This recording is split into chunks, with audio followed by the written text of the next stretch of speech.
everyone, and welcome to the Red Bull Solo Queue 2021 World Finals weekend. My name is Sjokz, and it's my absolute pleasure to welcome you to BMW World here in beautiful Munich for our Red Bull Solo Queue World Finals. As an ambassador of Red Bull Solo Queue for a few years now, I am incredibly happy that we get to bring you this show. And because two hosts is always better than one, here's my co-host, Masterplay. Hello. Thank you very much, Sjokz. Just a little hop on stage, but a big deal for me personally to stand here next to you. Oh. It's so cool, and I'm really excited for this tournament. We had more than 40,000 players around the globe battle it out for their national championships to be the best of the best, and now we have them. 19 players ready to compete in the championship solo queue. It's crazy. Oh, it's absolutely amazing, and it's such a wonderful opportunity for the players themselves also to show themselves to the world as well, get some experience to play on a stage, because you can't get that anywhere else. Yeah, so many of them told us in the past that they want to be someday a professional player in League of Legends, and this is their way to show themselves to maybe possible scouts in the future. Absolutely. This is only the beginning. As said, we have 2 days filled with action, so let's take a look at the format explainer. With over 40,000 players going through the qualifiers, now only the best remain. They will battle it out at BMW Welt to find the true solo queue 1 vs 1 champion and claim the €25,000 prize purse. But wait, how exactly? At the beginning, each player is allowed to ban 3 champions. Out of the remaining, they can pick free of choice. Captain Timo on duty! Welcome to the Howling Abyss. Proceeding, they fight in a perfect 1-lane 1 vs 1 map, so there's no extra help from teammates.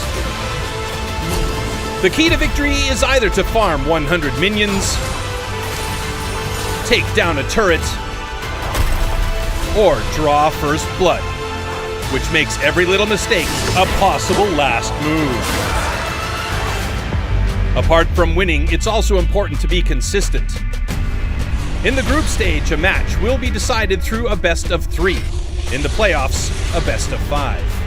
And to make it extra exciting, the finals will be a best of 7. So buckle up, Summoner, and dive into the world of Red Bull Solo Queue. Oh my goodness!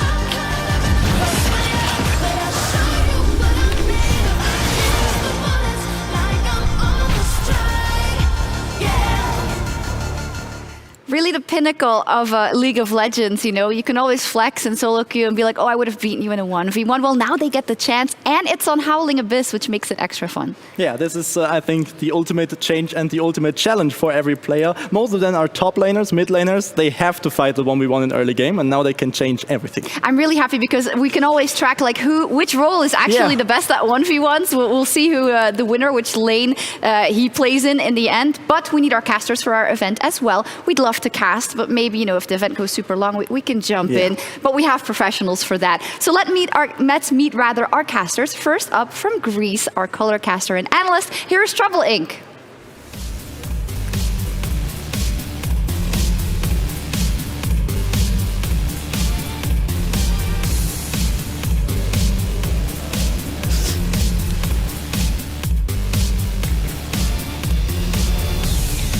Yes, there we go. You know what I love about this event also is that you actually, as a caster, get a grand introduction. Right? That usually doesn't happen. Are you excited to be here, Trouble? I'm so excited. I've seen 2 Katarina players. Yes. And there's 1 Greek player. That's 3 in my bag. 3? Yeah, we'll talk later maybe about strategy. I don't know if Katarina's actually that good in 1v1. No, she's trash. Who knows? It's fine. She's trash? Yeah. Oh, There's like one they're gonna secret prove you wrong. There's 1 secret strat, but we can talk about it later. Okay, we will. Yeah, we have another color caster in our line, and we are very excited to welcome him on stage. He's a well-known league personality, and he will give us the pros eye view. Let's welcome on stage, Kadril! Woo!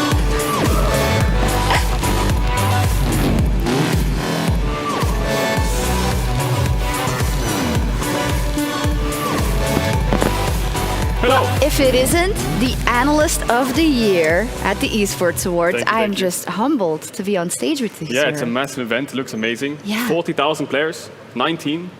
That's great. I know that you really love one-on-ones. You even love to play them. So, okay, long story. I played a lot of 1v1s in my career. So I've got a few tips and tricks that I know of to win out on these ARAM kind of maps. Cool. Well, let's see. I'm very excited for you to casting as a color caster because it's a very interesting type of game. Yeah, there's so many minute things you can do to maximize the performance. When you watch kind of competitive games, you're playing for the team. It's all about yourself now. It is. And we also need someone who can shout and bring us the hype. Here is Medic. Woo! Medic! Let's go. Come on, guys. Yay. Thank you. The talent has arrived. Yeah. There it is. The talent has arrived. You're True. such a big man.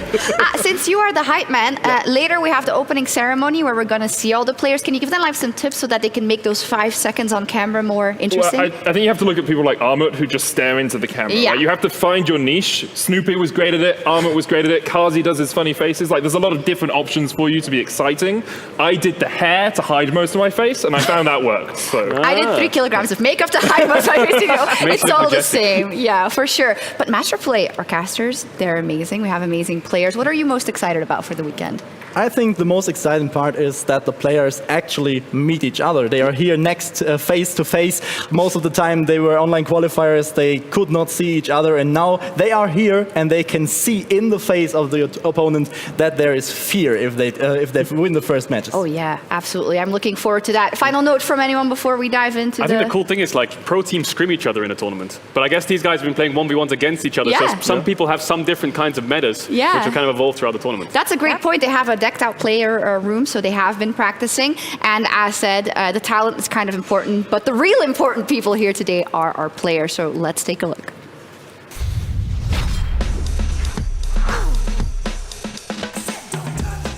So of course it's a big deal to be here. I'm really happy to see all the players. It's really cool to put faces on players that you don't know about. And like Munich is beautiful and the BMV world is insane. So I'm really happy when I can visit it, maybe later. But it's really impressive and I'm really happy to be there. There is really good players. Being between 20 of the players around the world who qualify to this tournament.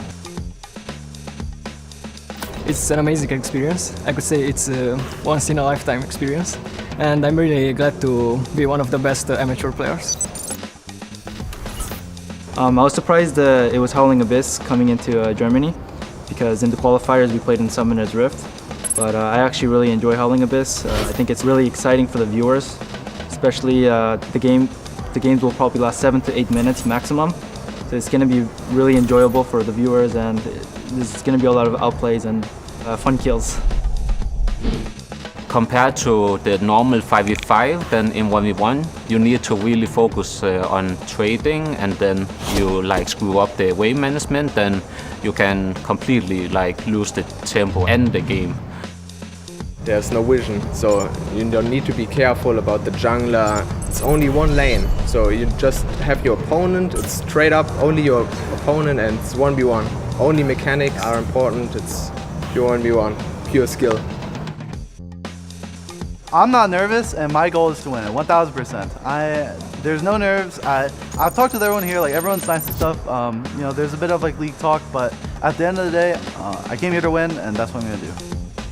I'm going for the championship. I'm going to try to win it all, but we'll see after groups. Maybe I get surprised, maybe my tactics don't work, but right now I'm very confident that I'll at least be in the finals. My goal is to win the entire tournament, of course. I was really confident coming in, but these new rules and changes make me a bit less confident, but I still think I will win.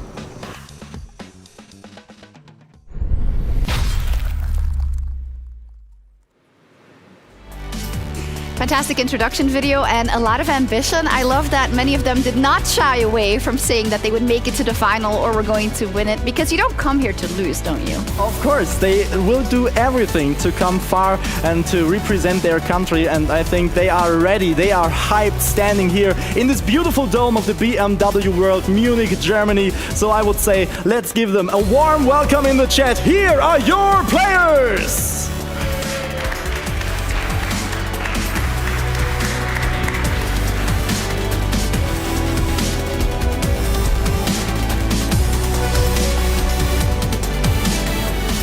start off the players from Argentina. It's Mexico, 25 years old. He's playing Aurelion Sol. Next in line, all the way from Canada, 21 years old, playing Zed. It's Doxa.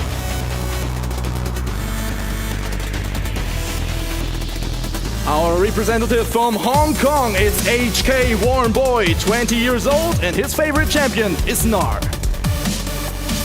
Next up, our first player from Romania. It is Hikaru, 21 years old, and mains Jinx. Love him already. Next up, also from Romania, we have Shakara, 22 years old, and this will make Trouble very happy. Our first Katarina main.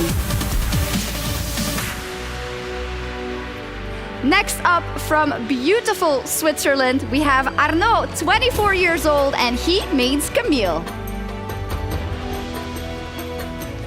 The banter is already real. You met, bro? He's from Greece, and he is playing the victorious Victor.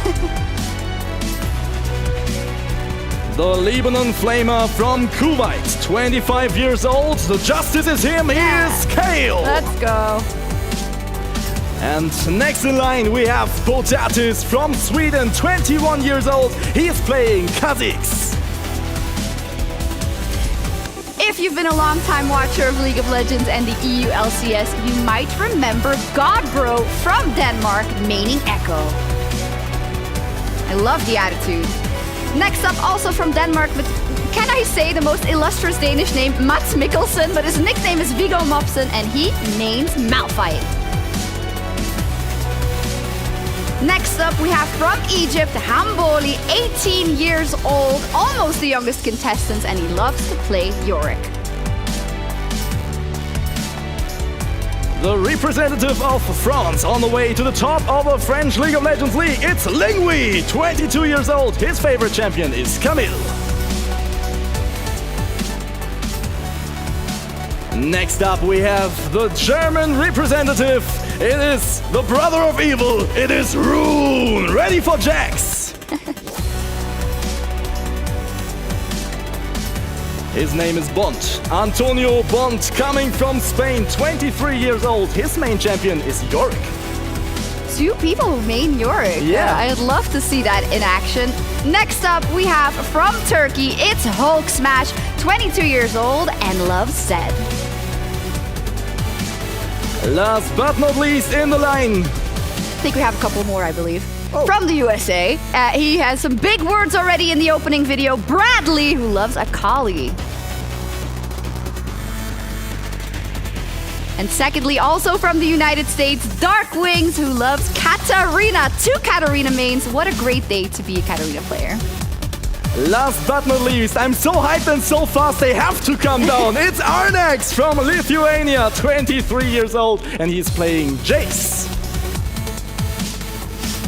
I think that was it. Yeah. Jumped the gun a little bit. It was so exciting. It's okay. I get it. It's all good. Don't worry about it. Now, we've rehearsed this a couple of times, to be completely fair with the players, and they were a bit calmer at the start of the day. But now that they're getting into it, we get a little attitude. Yeah, they are ready, and they know that now is the time they have to perform. All the last and past days were practice. They could, feel comfortable here, but now they are on stage. Now they have to deliver their best. Yeah, absolutely. And let's talk a little bit about the challenges they're going to face, because now we've basically told their competitors what their mains are and what they may look to play in their first games. How important is the champion pool depth in a tournament like this? I don't know. The problem is, of course, you have your main champion, your main character, but the problem is all of the 19 players know each other. They have researched them, and I think you will not be able to play your main champion every time. So you need a big champion pool. You need to know which champs could be really good in 1v1, and then you pull them off. Also, we saw in the video that some said, okay, my regional qualifier, I was still playing on Summoner's Rift. Yeah. Now I'm playing on Howling Abyss. What particularly is different about that? Because you still play on one lane anyway, right? Yeah, the cool thing is that we have the official 1v1 tournament mode. So there are some summoner spells deactivated. You have the Mark spell where you can gap close or escape out of fights. You spawn with level 3 and 1,400 gold. So many different things compared to the Summoner's Rift. And you have more minion waves. I believe at some point they were also playing through the top lane, which is of course longer, which completely changes up the vibes for top laners especially. So we'll see. We also have some very special guests that are able to give us a couple of tips to succeed in the 1v1. Let's take a look. Hey everyone, it's Targamas from G2. I'm here with Flackhead at the BMW World for the Red Bull 1v1 solo queue tournament, the World Finals. And as you guys know, the 1v1 tournament is really different from 5v5.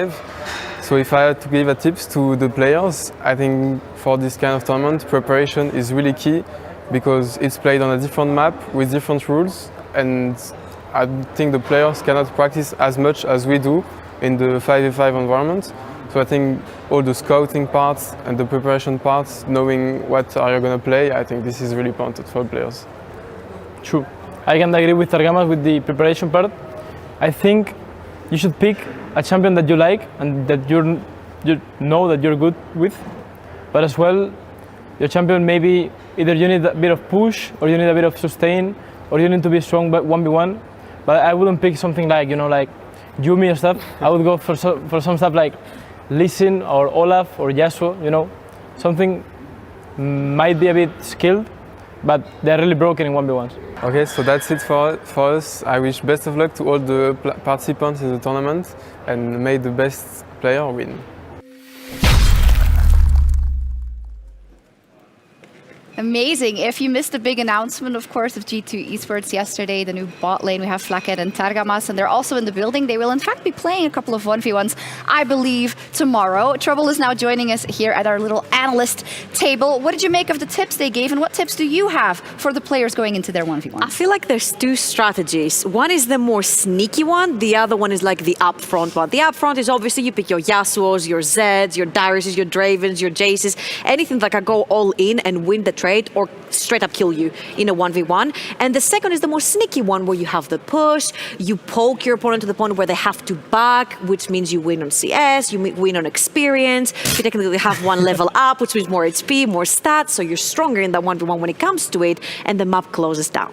A couple of things maybe to take into account. You get some gold starting off, actually a bunch of gold starting out, and there is the Circle of Death, the firing.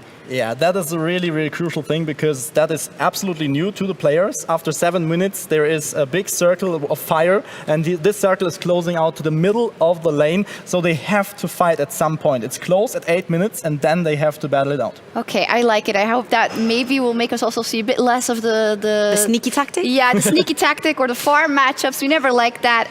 As we said already, there are a bunch of players here, 19 to be exact, and they are divided into 4 groups, so let's take a look at how the groups play out. Starting with Group A. Yeah, we see Lingui, I see there, for instance, a great player from France immediately. And this looks like a pretty stacked group. Yeah, I would say maybe in World's Group Show, this is the group of death. So there we have to work it out. Hulk Smash is a very strong top laner. Arno, also we will see them in the future. So they are very strong players. Yeah, let's take a look at Group B as well. It's pretty hard to predict, of course, before we've seen anything. We have one of the Americans in here, Bradley, as well. But Georgia, 4 out of the 5 players out of each group advance.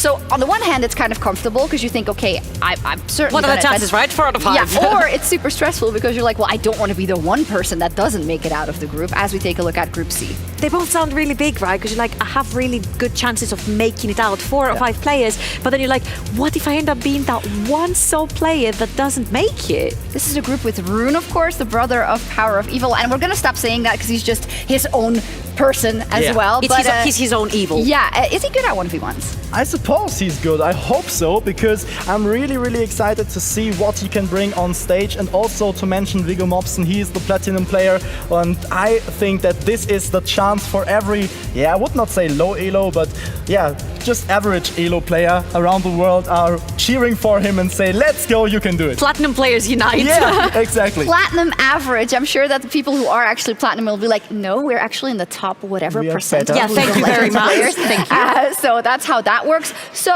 as we have the full groups, as said, the last group actually only have 4 players. One couldn't make it here because of COVID. That means everyone will go to the next round, but they will still also play an elimination round at the end of today. We're going to kick things off very logically and alphabetically with Group A. So let's take a look at what we've got in store for the first matches. As we see there, of course, in Group A, we have Hulk Smash versus Arno and Lingui versus Hamboli, and we will actually be taking a look at Hulk Smash versus Arno. Yeah, this is a very, very interesting matchup. Hulk Smash with Turkey, one of the biggest regions in Red Bull solo queue. He had to fight a lot of opponents to be the best. Arno, Switzerland, a little bit slower, a little bit smaller, but he is there to fight. And I think Switzerland slow? Small. Oh, small.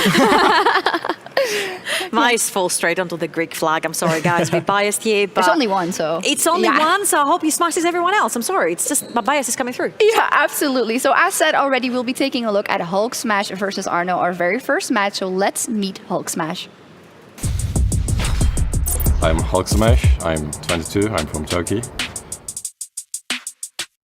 Maybe the biggest qualification stage was in the Turkey. The most number of players was joining from Turkey. So I must say that I am aiming for the first place. And it is never easy, but I am sure that I have it in myself. I am playing better at stage. So I am aiming for the first place.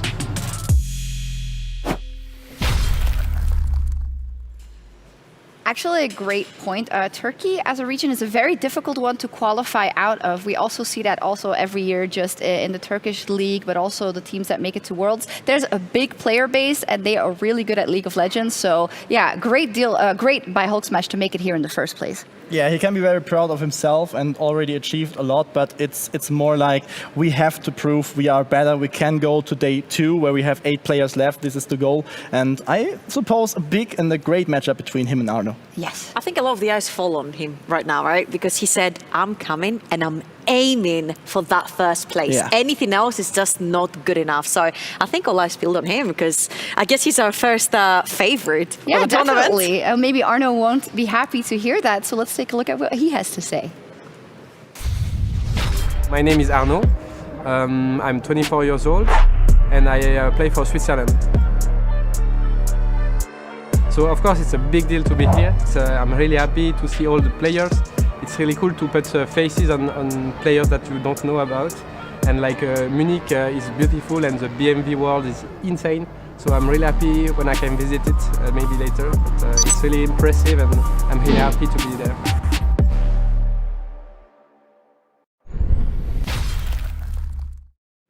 We stand corrected, not Arno. Arno.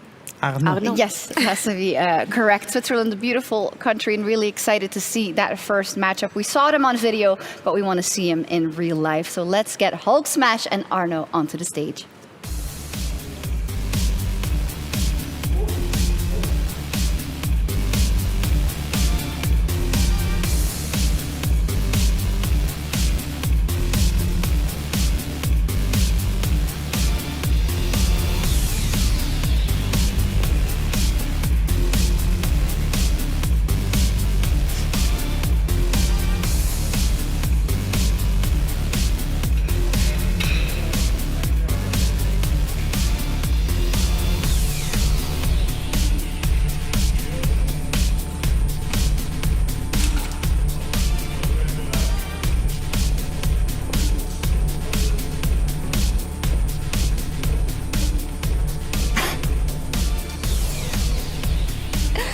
Fantastic introduction and Trouble. What an honor, but also probably a nerve-wracking affair to be the first to play on stage. Also, remember how we talked about 2 tactics, the direct and the indirect? I saw Zed, I saw Camille. I'm like, these guys are gonna go all in. It's gonna be so much fun. Let's absolutely hope so. Let's take one more look at the rules for the 1v1. I know if you've played 1v1, you're probably familiar with them. First blood, creep minion score to 100, or the turret. Take down. Any last pointers? What should we look out for? I suppose that first blood will be the most common one because fighting against each other, even when the circle's coming in, is the most obvious way to play. If you go more slow, you can aim for the 100 CS. Very difficult is the tower with the platings on it into 7 minutes. It's really hard. Yeah, it is. Trouble, any last pointers for our 2 players since they seem to like the Zeds and the Camilles of the world? And if we assume that they're bad, where do you see them going? It's just, Serrated Duck, it is just such a dirty, cheap item. And starting with 1,400 gold in their pockets, Sarah the Dirk is going to be huge. Also, Lethal Tempo, Just Go Chains, big. Hail of Blades, we know it's the best, almost early game attack speed champion rune that they can take. Electrocute as well for all the poke. Yeah. There's just so many good runes for that quick trade one-on-one. If you don't have sustain, you might be in trouble. Yeah, then that's what you need, those quick trades for the 1v1s. Let's meet our casters and get into game one.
It's smaller than the diagram.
Smaller than the diagram.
It's smaller than the diagram.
diagram.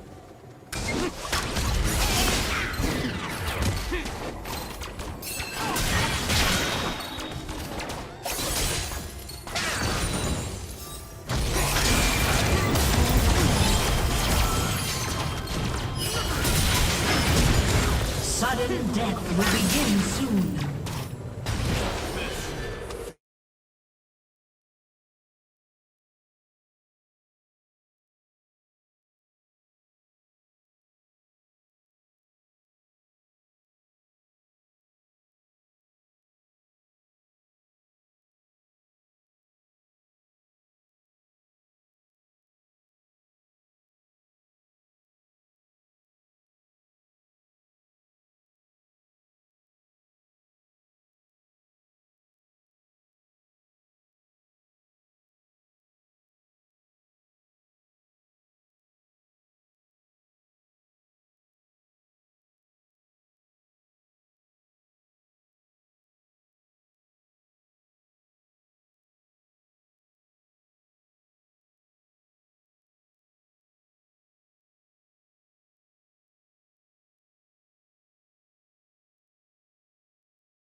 Smaller than the diagram.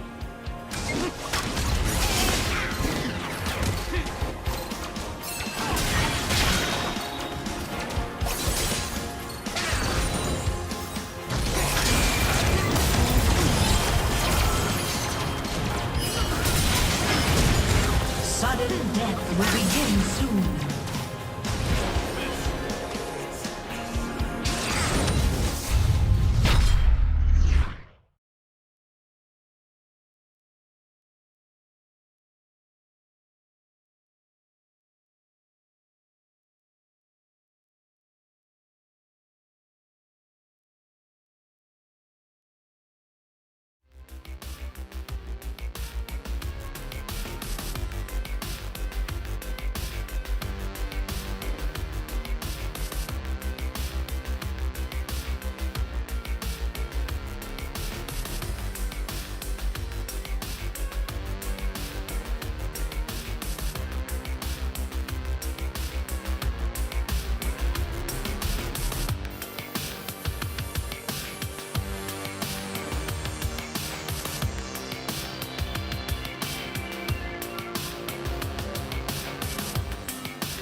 death will begin soon.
Thank you very much, guys. Yeah, a ring to rule them all. What a final, what a first best of three. And congratulations to you. You won the very first stage game here. Thank you. So yeah, I just won the first game. Not like I wanted to win, but a win is a win, I guess. So yeah, we take it. You take it, definitely.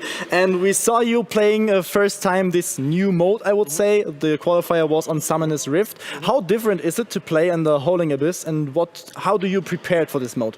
So it's completely different, honestly, because you are not level 1, so there is champs that are less strong than on the Summoner's Rift.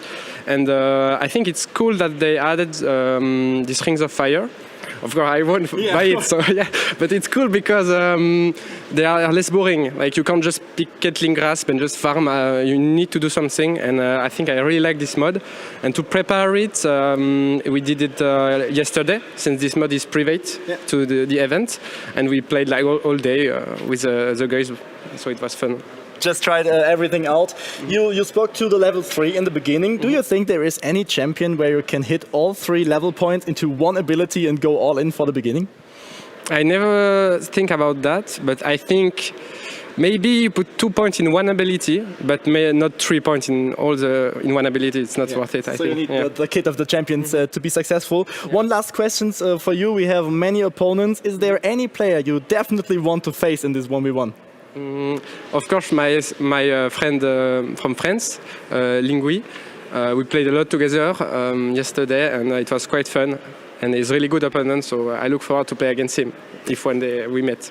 We are ready for that. Thank you very much for the interview, and best of luck for the continuing competition. And yeah, back to you guys at the castle desk.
Thank you so much, guys. That was a great cast already on the day. I love that Kadrol's brain is already fried after what is like the first of a million 1v1s that we're going to see today. Super exciting, though, and we learned a lot immediately. You had a couple of things that you wanted to touch on. Yeah, I felt like health packs are baits right now. Literally, there's a lot of players that will stay a little bit further away. They will allow you to take the pack, like the Hammerdinger game that we watched, put that stun on you, get that CC lockdown on you, and then push you off of your tower, which is one of the tactics we again saw with Hulk Smash when he was playing that Hammerdinger. And the other one is the stopwatch from the exact same game as well. I felt like stopwatches are going to be purchased more and more and more, especially when that Ring of Fire is just about to come out. Back in to grab that stopwatch if you already have one completed item, I think it's going to be really clutch. Yeah, and I mean, we saw some of the Ring of Fire play, right? The Sun disaster Circle. I specifically love that Hamboli finish, the fact with the Tom Kents just spitting him out, but then Aatrox said, not today, TK. It was the possibility to play with that Ring of Fire, to use the extra damage, but I think it's more or less a way to make them fight and not to use the ring to kick them out. Maybe we see some insects with the Sin to kick him out of the ring, that would be cool, but at the moment we only saw the Ring of Fire to build up a fight inside the middle domain. And I have to say, I was a little surprised to see Lingui lose 2-0 for his first one. He is second division LFL player, you know, has a lot of skill, but it just goes to show that it might necessarily not be the skills that you use in best of 5 that are prevalent and needed in a best of 1 on stage. Yeah, definitely. So there is much more inside the brain of a pro player. You have to know so much about the game. You have to be so much in-depth to League of Legends. And you can be a good 1v1 player without knowing all this stuff. You know your champion, you know your specific matchups, and then you can be a good 1v1 player without knowing anything about map rotations and objectives and something like that. Yes. And that is so important, something that doesn't always apply to a pro player. Like when you're a top laner, you're not necessarily going to know all the ADC matchups. You're not going to know the jungle and the mid lane matchup. So here, I love what Kadrol said. We've seen such a huge array of champions. We've seen mages, we've seen fighters, we've seen assassins we haven't seen yet, but we've seen the bruisers, we've seen the mages, we've seen the tanks, which are the 3 that are more prominent right now that we've seen. And again, you can't know necessarily all matchups. Yes, you know how your champion functions and plays, but in a specific matchup, you might have some gaps. Yeah, all these different factors that come into play in a 1v1. Let's take a look at the results so far that were played in Group A and see how it is. As said already, 5 players in Groups A, B, and C. 4 of them will advance ahead. But if you lost that first one, you're starting to get a little bit more scared. And of course, you want to make that up. Now we will see, we saw Lingui versus Hamboli up, Hulk Smash versus Arnaud, as well as we have a swapperoo, Kadrol. Hello. Hi. Can you hear me? Yeah. Does it work? I don't know actually if the crowd can hear you. I can't really hear you. Okay, I can't hear you. But now I can. Okay, now you can hear me. I think so. Hello. Hello, everyone. Yeah, was casting, now I'm here. It was fun. I loved it. So Lord of the Rings, huh? Yeah, that reference just came out of nowhere. I don't know, the ring, the One Ring, you know, the fire, I don't know, Mordor. The ring also came out of nowhere, especially for Hulk Smash. Yeah, what the hell was that? I was so surprised. I was like, wait, what's going on? Because first I had the same. I thought it would go much faster. Actually, I would prefer it if it went a little faster. But you know, I also understand. I'm surprised they're like level 12, level 13 when the fire's coming in, right? So you're actually pretty high level, and you have a mythic and a half almost. So it can change a lot for champions at scale, like Camille. When we saw the Sunderer, you know, she did so much more damage. And the Vlad, I was like, okay, you never get a Vlad to scale really in these 1v1s, but yeah, they did get there, especially with the fact that you get so much gold starting out. You can build everything much faster, so it might change kind of the picks and bans we see coming out. Has there been anything that caught you off guard so far? Not yet, but I think that there will be some matchups with players from the middle lane who told me that they love to play Azir, which is not the best 1v1 champion on Summoner's Rift. You need to scale, you don't get the time for that, but in Holding Abyss, it's possible, and I hope to see them on lane. Yeah, comfort is key, I think, right? If you're a mid laner, don't try and go for something different and play Caitlyn or something like that, right? If you're going to do something that you're comfortable on at 100%, it's much better than doing something you're not comfortable at, like, you know, 80 or 70%, right? So stick to your guns, stick to what you're good at. It's a good rule for life in general, Yeah, not just the 1v1s with Cater. Let's take a look at Group B. We'll dive into that one next. And we will be watching Bond versus Bradley, I believe, as our first match here. Bond, Antonio Bond. We had a little, you know, we're going to see how he does, because that's just an awesome nickname. But Bradley did come in the opening video and said he was going to smash everyone. So Respect. Respect on that. You got to come in with that mindset, right? It's not a team game, right? It's you. It's like a solo RTS style. It's all on you. Every mistake, every good play, it all comes from you. So you got to have the confidence in yourself. Yeah, and I think they'll be happy that we already saw one match on the grand stage, and also the fact that one person already got screwed over, excuse my French, by the Ring of Death. Yeah, they have to keep their eye on it. Yes, now they probably won't make the same mistake. But let's get to know our next players, starting with Bond. My name is Bond. I'm 23 years old and I come from Spain. There is really good players. Being between 20 of the players around the world who qualify to this tournament, it's, I don't know, a crazy experience. But I didn't come here to waste my time. And of course, I'm really competitive, I'm really ambitious, but I know there's a big chance of losing earlier. But I'm going to win, of course. What an introduction, amazing. We'll see. I think he's also the only representative from Spain, as far as I remember correctly. And let's take a look at his opponent, Bradley. My name is Bradley, I'm 20, and I'm from the US in Florida. My strength is that I like to dominate lane and try to get the most out of individual mechanics. So I look to kind of play skill-expressive champs. I'm not nervous, and my goal is to win it, 1000%. There's no nerves. I've talked with everyone here, like everyone's nice and stuff. You know, there's a bit of like league talk, but at the end of the day, I came here to win, and that's what I'm gonna do. He's not messing around, is he? I think the interesting thing is he says there is a little bit of league talk. You can kind of get in your opponent's head. What are they talking about? You can walk up to them in 1v1 table like, hey buddy, what's the champ pool for today, huh? You've been scrimming? I heard there's something really OP, you know? Give him some little banter behind the scenes. But I want to know, like, if they're not talking about League during a 1v1 tournament, like, what's going on? I don't know. Talking about the weather. We'll see. Nothing like confidence on the American players, but we love it. We're going to see if they come out swinging indeed. Is there anything you're looking out for in this matchup particularly? He said, I'm all for the high intensity games, the mechanics, letting them shine. Skill expression. That is music to my ears. Yeah, I suppose to see some really skilled champions and really hard to play champions sometimes with very good micro and macro play. And I hope that he's ready, because USA, that's a long way here to Germany. And I don't know how often he has to suffer such long travel times to be ready. So I hope he gets it. Yeah, for sure. Like the brethren at the World Championship, usually it is a long way to swim home if you get knocked out. But we'll see. Let's meet our players and get them onto the stage, Bond and Bradley.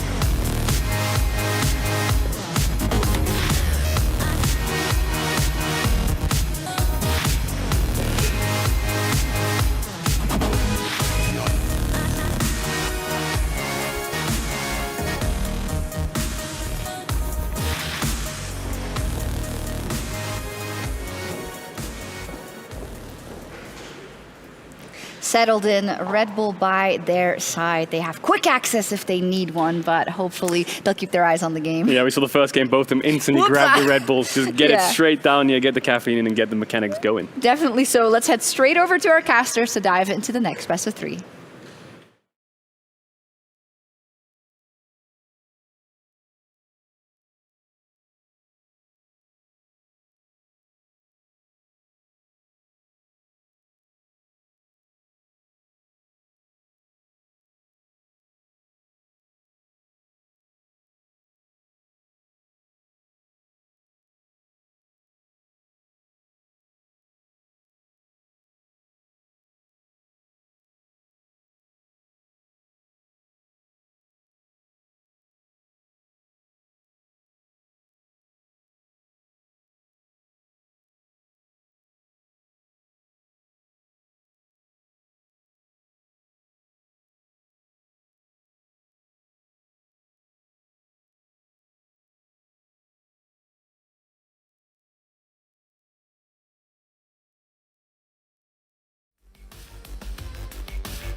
The first river was a river of blood. What has my brother been telling you?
Thank you very much, guys. What a perfect introduction also for this event. 2-0, really nice game. GG, well played. Thank you very much. It was a good game. I think my opponent kind of brought a lot to the table, but I kind of stepped up when it mattered. So good games to him. Yeah, 2-0, and you had the longest flight to Germany, long travel. Were there any problems with jet lag for you? Not really, honestly. When I got here, I kind of just slept. I slept for like 8 hours, and I was good. No jet lag for me after I slept, so I came here prepared. Nice, really, really nice. Coming prepared was not the best thing because this change to Holding Abyss with a new mode. I would like to focus on this mark ability you have, Summoner Spell, because no one used it so far. Do you think this will change, or is it something you just don't use? No, I do think that there are some matchups where the Summoner Spell is applicable, but melee versus melee, you probably won't see that too much because the gap close can already be filled with certain abilities that some champions have. But I do think if you're melee versus range, that is a Summoner Spell that you can look forward to seeing in the future games. Yeah, it's very, very nice. Thank you very much for your time. Last question for the next matchups you have. How much practice do you get for the last day and today? Were there some pocket picks on the enemy side? There actually were some pocket picks that I weren't prepared for in the match before this one, but now that I've gotten that under my belt, I feel even more confident going into the next future games. Me personally, I have some pocket picks too, but I won't reveal them, so you're gonna have to look forward to them maybe today or later tomorrow. Do you think anyone lets Akali through that you play him? I hope. I'll say I hope. So, I mean, we'll see what happens. I hope so. We are ready to go. Thank you very much, man. Best of luck for the competition, and back to you guys at the caster desk.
Bradley. I get it though. Yeah, why you're so focused on beards? You have a great one. Like I can't grow a beard like What's that. your mind? It's just super, out of 10? We don't do body shaming here, so it's a 10 out of 10. That's your what beard I'm is saying. honestly There it is. Done. insane.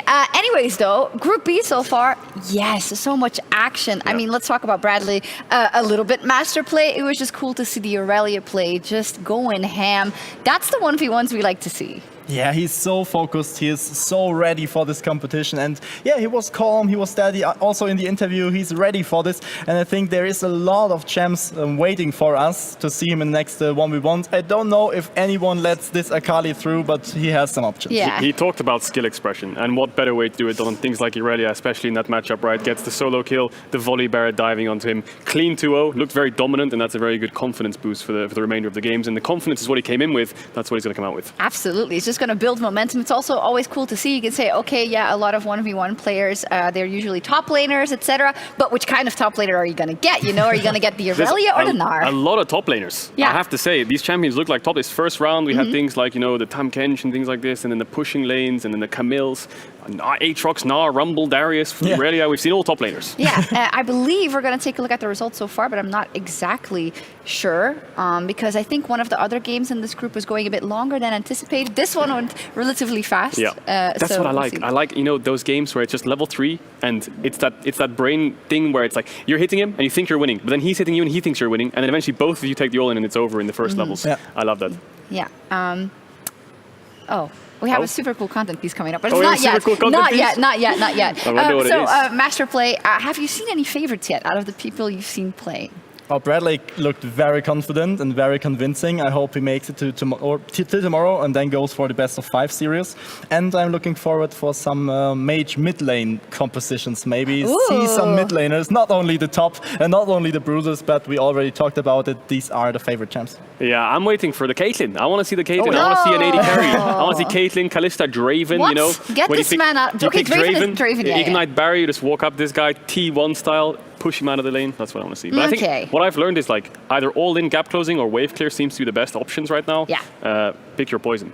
There's one thing I thought about in the past, in the beginning, when I prepared for the show, because Ziggs had this special ability to destroy towers with his that's W. natural, yeah. And if you have level 3 at the beginning and can max the W and then get 2.5 platings, you can go for the first tower in minute 4 or 5, and it's really early. But what are the dangers there? Because obviously 6 players know this, but Your W is a really long cooldown. So your Q of being on level 1 means your wave push is very weak. So you have to use your W aggressively to push the wave, and then you don't have your W to escape, so you're vulnerable. So it depends on the matchup. If you're into a ranged matchup, I think you're pretty safe.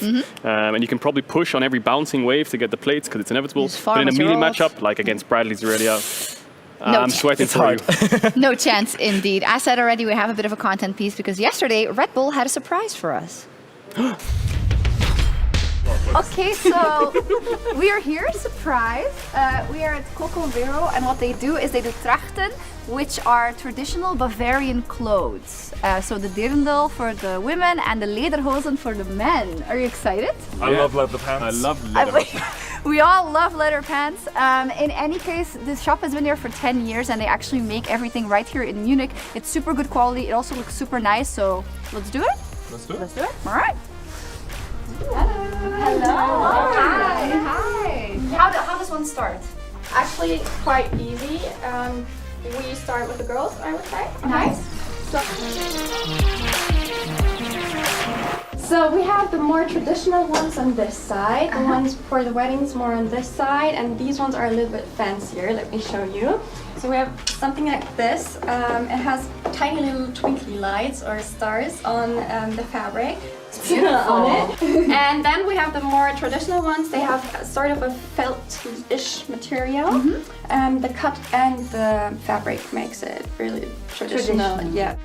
We'll probably go for traditional. We definitely right? go traditional. Yeah. Okay. Which color do you fancy? I really like the green. I like the green as well, I have to say, because I recently wore a dress in this color and I just really like it. And I love like the detail and the skirt. Twins? We can be twins. Let's try. Yeah. Let's do it. Awesome. Let's go. All right. Cool. What's for you? Hey, Pedro. Just, put this on. you look just like G2. Hey guys, can I help you? Yes, please. Go on. So the basic and the important one is to choose lederhosen. Ooh. Okay. And this is a very high quality. And if you spill beer on it, does it soak in or does it fall off?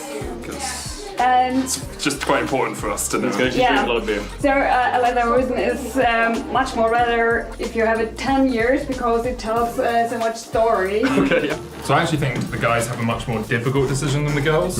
Number one, because we have to pick 3 things. And number 2, neither of us have any fashion sense. True, yeah. especially you. So I'm just going to pick as quickly as I can. We'll go for this. Perfect choice. Amazing, thank you, obviously. We'll go for one of these bad boys. Yeah. There we go, white shirt. And we'll go for a green top. Cool. Just like Let's that. start. Let's go. I can beat that. Ready? Go on, Okay, 3, 2, 1. I'm gonna go for this. Okay. Yeah. Awful choice. I'll take it for you. Okay. I'm gonna go for this. Terrible choice. White shirt. Oh, Really with white, that. white. I'm gonna swap it up. I'm gonna go a little bit bluey. Okay. Okay. Cool. Yeah. Yeah. Suits your eyes. I like it. Let's start. Let's do it. You look amazing.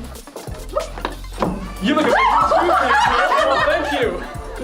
So are you shocked? You do look great. Wow. It's gorgeous. I look like an elf. Yeah. You look like a dwarf.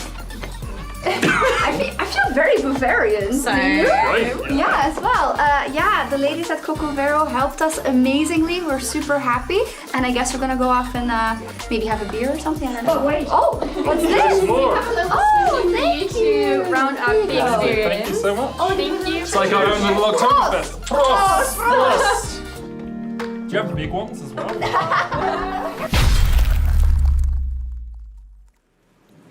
That was so much fun, actually. Oh, I forgot to say servus.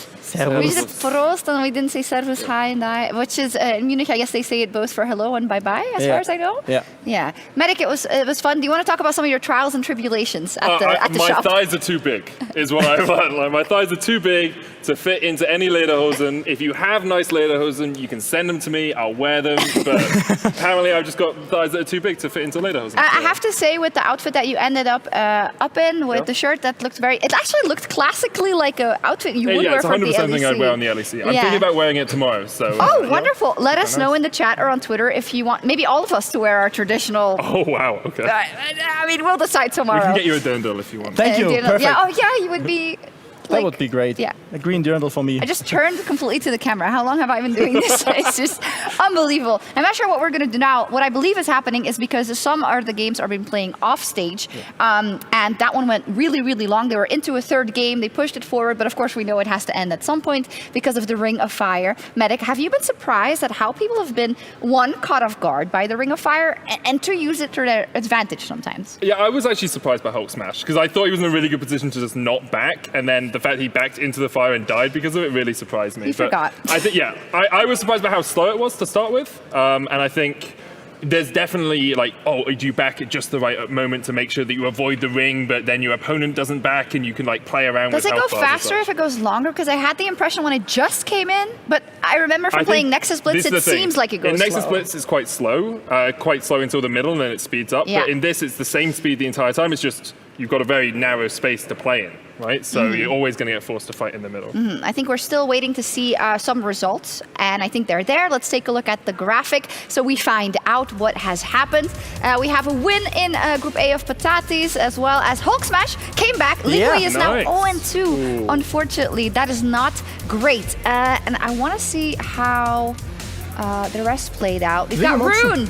Yeah, Viggo Mobson and Rune. The Platinum player won and the German player won. Rune is 1-1. Yeah, Godbro actually losing as well. 2-0 there to Doxo, which is a bit of a surprise to me. Godbro, one of the players that we all know from his time playing professionally. Yeah, like 7 years ago, I mean, believe. yeah, but he's still good. Yeah, insane. Nice to see. Also nice to see Rune doing well, our hyped German player here. And I think the only German player so far as well. These are the standings in Group A with that in mind. Arno, Patatis, Hamboli and Hulk Smash all on 1 win. And Lingui, the odd duck out, which is super unfortunate. But of course going to be the case if you can't get that win on the board after you lose your initial one. Not everything is lost, but they're up against it, Medic. They definitely are, and it's interesting to see some groups be so close with like 1 win and 1 loss to a lot of people, and then groups like this where Arnax is very much up and ahead of the favourite.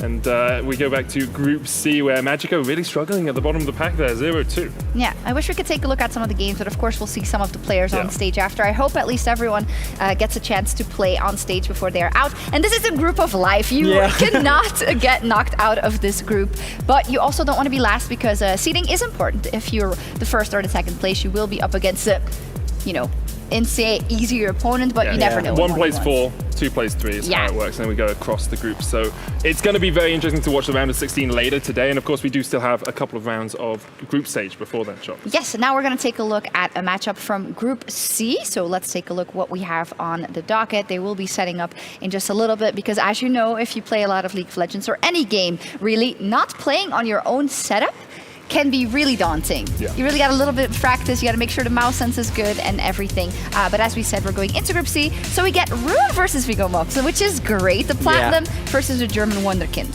I think this is the matchup we all waited for because we want to see how the Danish player can compete and how Rune will go soon because he has to fight. Group C is a group with 5 players in, so he has to be at least all 2 wins. And then we also have Wormboy versus Flamer. I believe it's Denmark versus Germany we'll be seeing on stage. I'm just waiting for that confirmation. I'd really like to see Viggo Mobson play, mostly because he sounds like Viggo Mortensen, and then he's always going to resist the ring, His name is Mats Mikkelsen. Really? Yes. I didn't realize. Oh, okay. This is probably like a very common name or something in Denmark. Sure, yeah. Mats it's like a John Smith sort of thing. Exactly. Yeah, it's still really cool to look see, at us just like really boring Belgian and English. Oh, this is so exciting, these names. I'm enraptured by Mads Mikkelsen. Learning words, amazing. So let's get to know a little bit more about our Danish prodigy, Viggo Mobson. My name is Viggo Mobson. I'm 21 years old and I'm representing Denmark. I'm going for the championship. I'm going to try to win it all, but we'll see after groups. Maybe I get surprised, maybe my tactics don't work, but right now I'm very confident, but I'll at least be in the finals.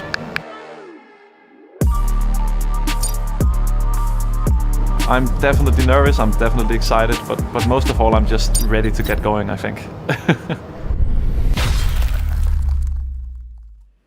Well, if you're a League of Legends fan, you know that for some reason the country of Denmark produces a lot of talent. I do not know what is in the water there, but usually a lot of our good players come from Denmark, and he seems to be confident. I also saw him doing a lot of stretches and stuff, both in the video, also right there on stage. How important is that to warm up properly for a 1v1? I think it's quite important, even if you are new to such a stage, to come on the stage, make yourself comfortable with the setup, make yourself ready, and then sit down and be ready to play. It's even for us on-air talents, we are also make some preparation to be ready, so it's important. That's true. I mean, you're a doctor, of course, Medic. What would be the optimal stretches ahead of sitting down on your chair for a while? Firstly, 5 years since I practiced any medicine. Second, you probably want to do like your wrist stretches, get your fingers very loose and nimble. Not like that, please. What? That's not really a stretch, is it? You want to be doing it in the cardinal directions. The what? You want to make sure you're doing it in cardinal directions? Oh, God. Related to bishop, north, south, east, west. Okay, I see. You just do it in a specific direction at a time. These rotating, you're not actually stretching it that much. So you want to be going backwards, forwards, side to side. So like get your this? extension. Yeah, exactly. Right? You're challenging someone to a duel. Alongside that, getting some blood into your legs is actually really good as well. It helps your brain function better because you get more oxygenation around your whole body. So. Well, I think that's exactly what he was doing. I learned a lot. So if you're getting going in solo queue, do these exercises, you will for sure win, courtesy of Medic for that advice. Now, next up, we're going to take a look at who Rune is exactly. My name is Rune, I'm 17 years old and I'm from Germany. It's actually completely different to play in a 1v1 than in a 5v5. Difference would be that there's no vision, so you don't need to be careful about the jungler. It's only one lane, so you just have your opponent, it's straight up only your opponent and it's 1v1. Only mechanics are important, it's pure 1v1, pure skill.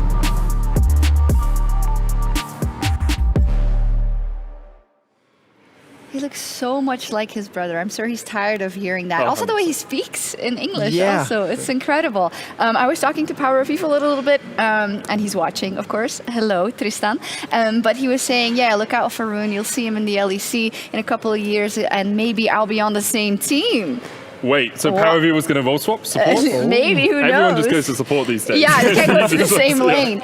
Really cool, but yeah, awesome to see. Still getting set up with the settings. As we said, of course, it can be a bit tricky. And especially, as we know as gamers as well, once it gets into your head that, oh no, the keyboard is not the way I want it, the mouse sense especially is not the way I want it, you don't want to start an important game like this, right, Medic? Yeah, we've all been in that situation, right? You get a crumb underneath your mouse or something, and then for the next 20 minutes you're inting in solo queue, and then you have to blame it on the crumb. It's definitely not your lack of skill, but making sure everything is perfectly set up for you is so important. We see pros do it on like world stage. They get rulers out and they're like measuring to make sure everything is exactly where they want it to be. So taking a bit of extra time to make sure the settings are good, no problem with that at all. Yeah, they do need to have the dramatic entrance onto the stage, so as long as we can see them on our screen, it means that we're not there yet, which is cool. I used to have a thing where, now obviously everyone has a wireless mouse, which is of course great, but I used to have like a wired mouse, and for some reason I didn't want to switch to a wireless mouse because I had something in my head that that cable had to make like an exact line and then an exact corner and then exactly down, and I would tape it, but it couldn't be like too tight. Yeah, also, because then you need like a bungee there or something. But like why? Things are so much easier now. Yeah, but it's just routine, isn't it? Yeah. Like whenever you get into a routine, it's so much easier to do something. You find it in everyday life, right? Like for me, I have to start things on the hour, and if I start on the hour, I can definitely do it, and I can actually sort something out, right? It's part of my like setup process. Whereas if I start it 5 minutes later, I feel bad that either I wasted the 5 minutes, and then obviously you don't do it, and then you're watching a YouTube video, and then it's the next hour, and it just means I can procrastinate better, which is my aim in life. Yeah, in all OCD is honesty, probably a big one as well, and these little rituals before getting onto stage. We heard that of pro players also before, you know, just having to go to the bathroom, but I guess we all have that actually before a big show. But that's TMI, we're not going to talk only about pro players need to go to the bathroom? I got a medical degree, and I didn't need it to prove that one wrong.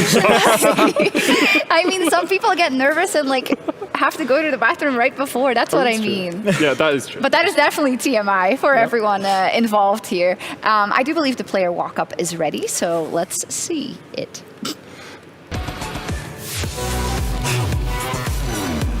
I'm sorry.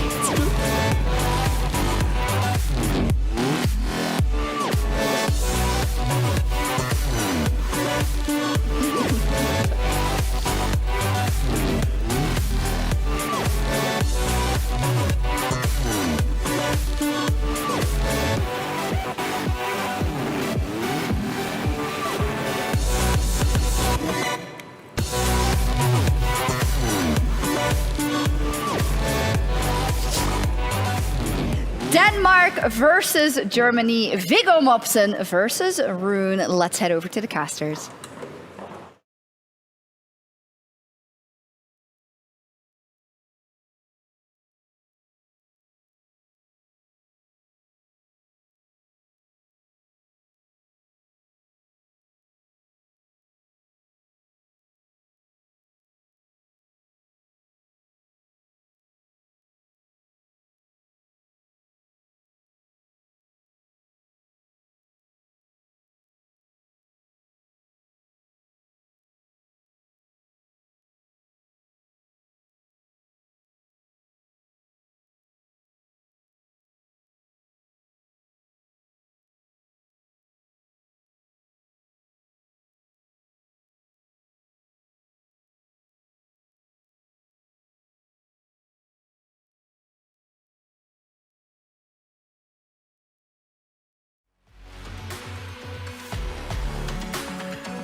Sudden death will begin soon.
hopefully it works after this. 2 seconds or we start Later. later, yeah. Yeah, definitely not now. Thank you, Racer. Should work now.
how much you did in the past.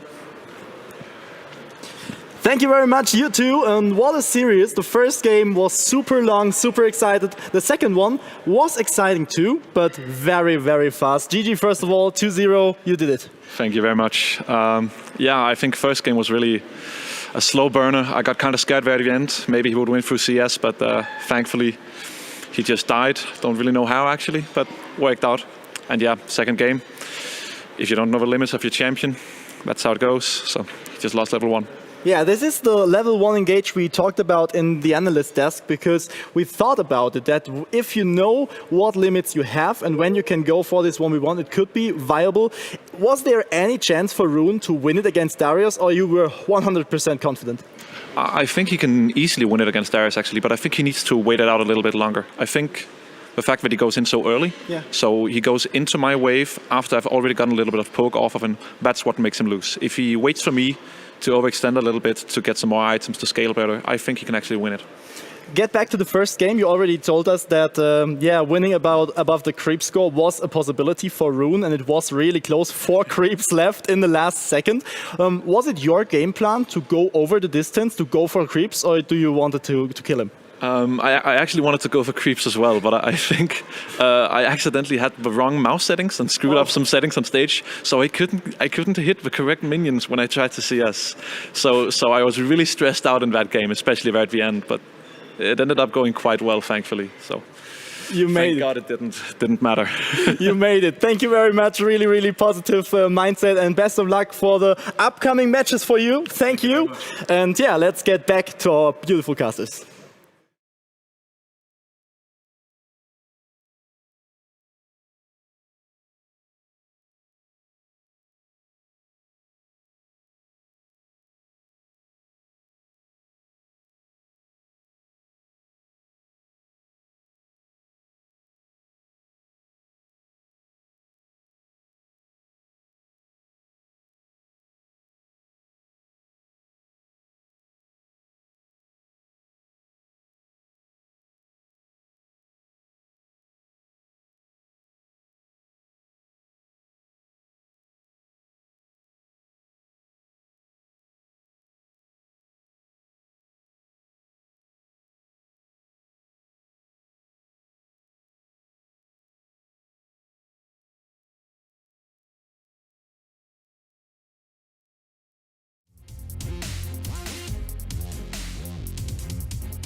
We also think that it was 2-2-0s. Yep, totally agree with you there, Cadril. High tier analysis. Yeah, do you have any differing opinions analytically? Cadril. We always love to pick on him. We have to stop it at one point because, yeah. Do we? Do we? No, I'm not sure. We can. Medic and I would also like to say hello to our stream. Hello. Because we're also streaming on our channel as well. So hello, hey guys. Thank you all for watching, and thank you everyone for watching on the Red Bull stream as well. I hope you had fun so far, but we still have a lot of matches to come. We still have Group D to go with 2 singular matches, best of 3, then an elimination game, best of 5. So a lot left to come, but I do want to talk a little bit about what we just saw. Master play. Yeah. Rune, unfortunately, the German golden boy, as you are German yourself as well, just went under against Viggo Mobson. Yeah, it's so sad, this 1v1 situation. He tried everything to win it very early and get this 1-1 for the final match. But yeah, he lost to Darius, and I already heard in the interview it was possible for him with Volibear to win, but fighting into the enemy minions was too much damage. Yeah, that was it, right? And I think that's one of the things that you lose track of sometimes. You definitely can. I mean, you lose track of it in 1v1s, you lose track of it in normal games. Like, you go in and you think you can take the trade, and there's like 50 minions just throwing these balls at you, and it's I can't handle all of this, right? So I didn't want to say can't handle all of these blanks, so I had to change my wording at the end there. But it's very easy to lose track of those things. I can't really blame Rune for losing track of them. I'm very impressed by Viggo Mobson. Yeah. I think he's done an incredible thing so far in winning out against Rune, and I'm wondering how far he can go now. Like, he's pretty much guaranteed the elimination matches. Can he go into the quarters, into the semis, into the finals? I'd like to coin something for Viggo Mobson. Platinum player, only platinum player. Actually, the lowest with which you could qualify to this, I believe, is like platinum 5, I believe. Yeah, platinum 5 or 4. Miracle run, anyone? Oh. Okay, that's it. I'm done. No more miracle runs. It's not allowed, Sjokz. We use it too much. Okay, let's take a look at the results so far as we get Medic back over here. Perhaps, let's see. We've not seen Patatis on stage yet, but he keeps winning and Lingui keeps losing. Yeah, this is it, I suppose, for the French player. It's 0-3 for him, and Patatis can survive any longer. You already told me Rune is not out of the competition yet. He lost the 0-2, but he can fight back in the last match of the day. Yeah, Bradley ended up losing his first. Best of 3 to Hikaru, who we're going to see, I believe, later as well. Well, no, obviously, if he's going to advance, we'll see them in the elimination game.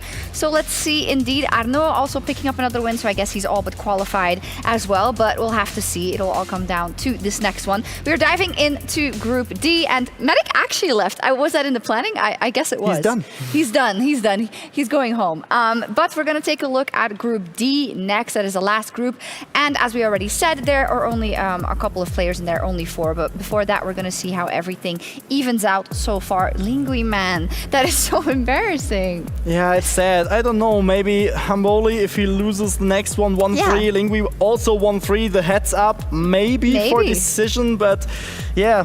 It seems like he's not going to come into the tournament so far. We're going to try and find him and talk to him and see what's going on there, for sure. And then we see Group B. You said you thought maybe Group A was the most stacked group, but this one's starting to look a bit stacked as well. Yeah, definitely. Darkwing's really strong in the North American competition. He looked amazing, and I hope to see more of him in the future. He's definitely guaranteed in the next round. And Arnex 2, also a very, very skilled player who favors the skilled champions. Yes, and then we see Group C. Wormboy and Viggo Mobson have the 2-0 right there. I said Rune 1 win, Flamer 1 win, Magico 0-2, but everything can still happen there in the bottom 3 for sure. They have to do everything to survive Group C, to come out of it. And here we have the Group of Life, Group D.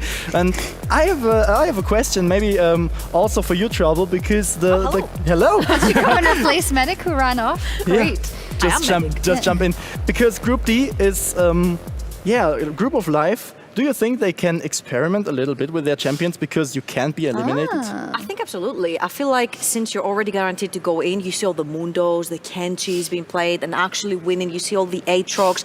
Try to leave it open. Let your opponent play it. See what you can play against. Or if you have already something up your sleeve, try to pick it and see how it pans up against all the others. I think that's a pretty good point. Also, on the other hand, though, you don't want to be last in a group and then end up against, as you pointed out, the #1 in Group A, which is a super stacked group, because that's how the seeding system is going to work. I do know that we're going to take a look at Group D, and we're going to see actually actually both games on stage, or both best of threes. We're going to start with Doxa versus Umurtbro, and then Shakara versus Godbro. So that first game we are going to see of Doxa versus Umurtbro is actually for the #1 spot in the group.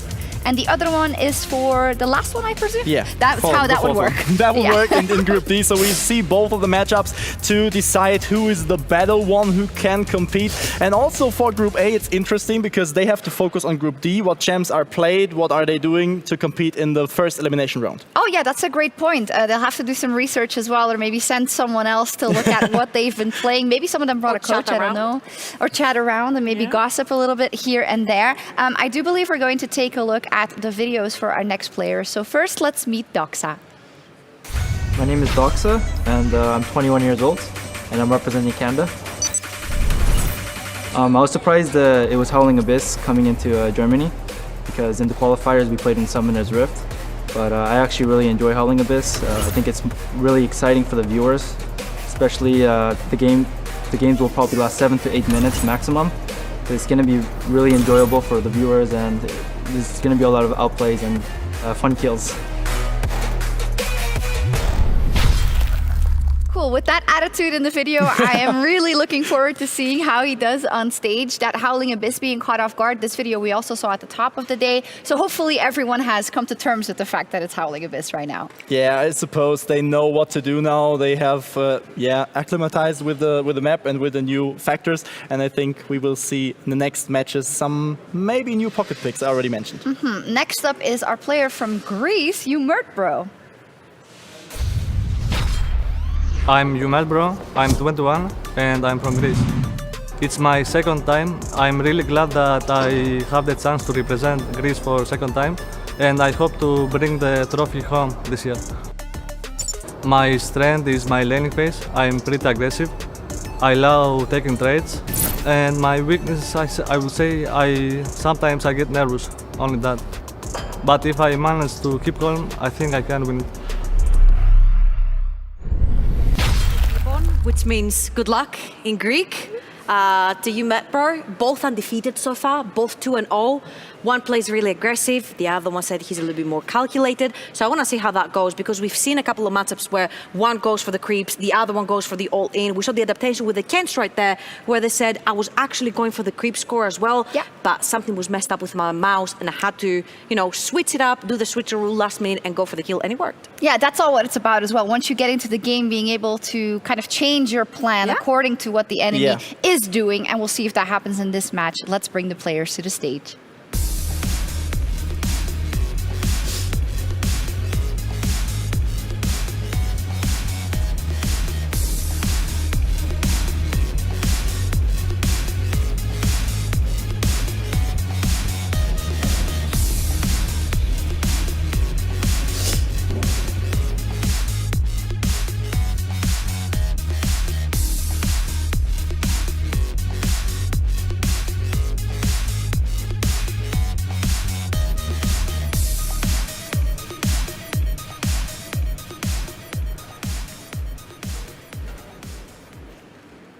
Super exciting, Doxa and Umurtbro. I'm trying to pronounce it in the right way so it sounds like Umurtbro, but it's difficult. The champions say an opposite story here.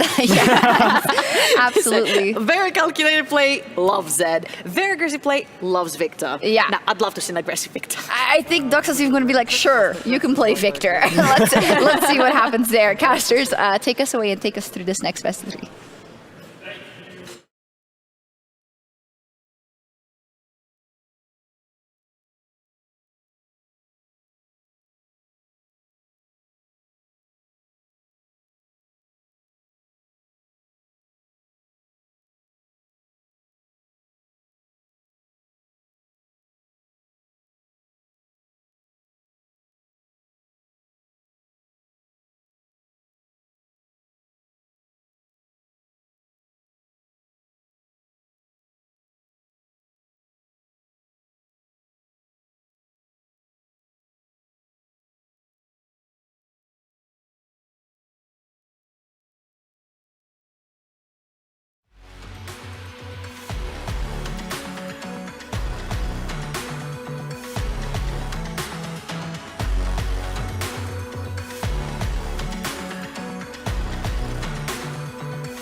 You need to put it on 180.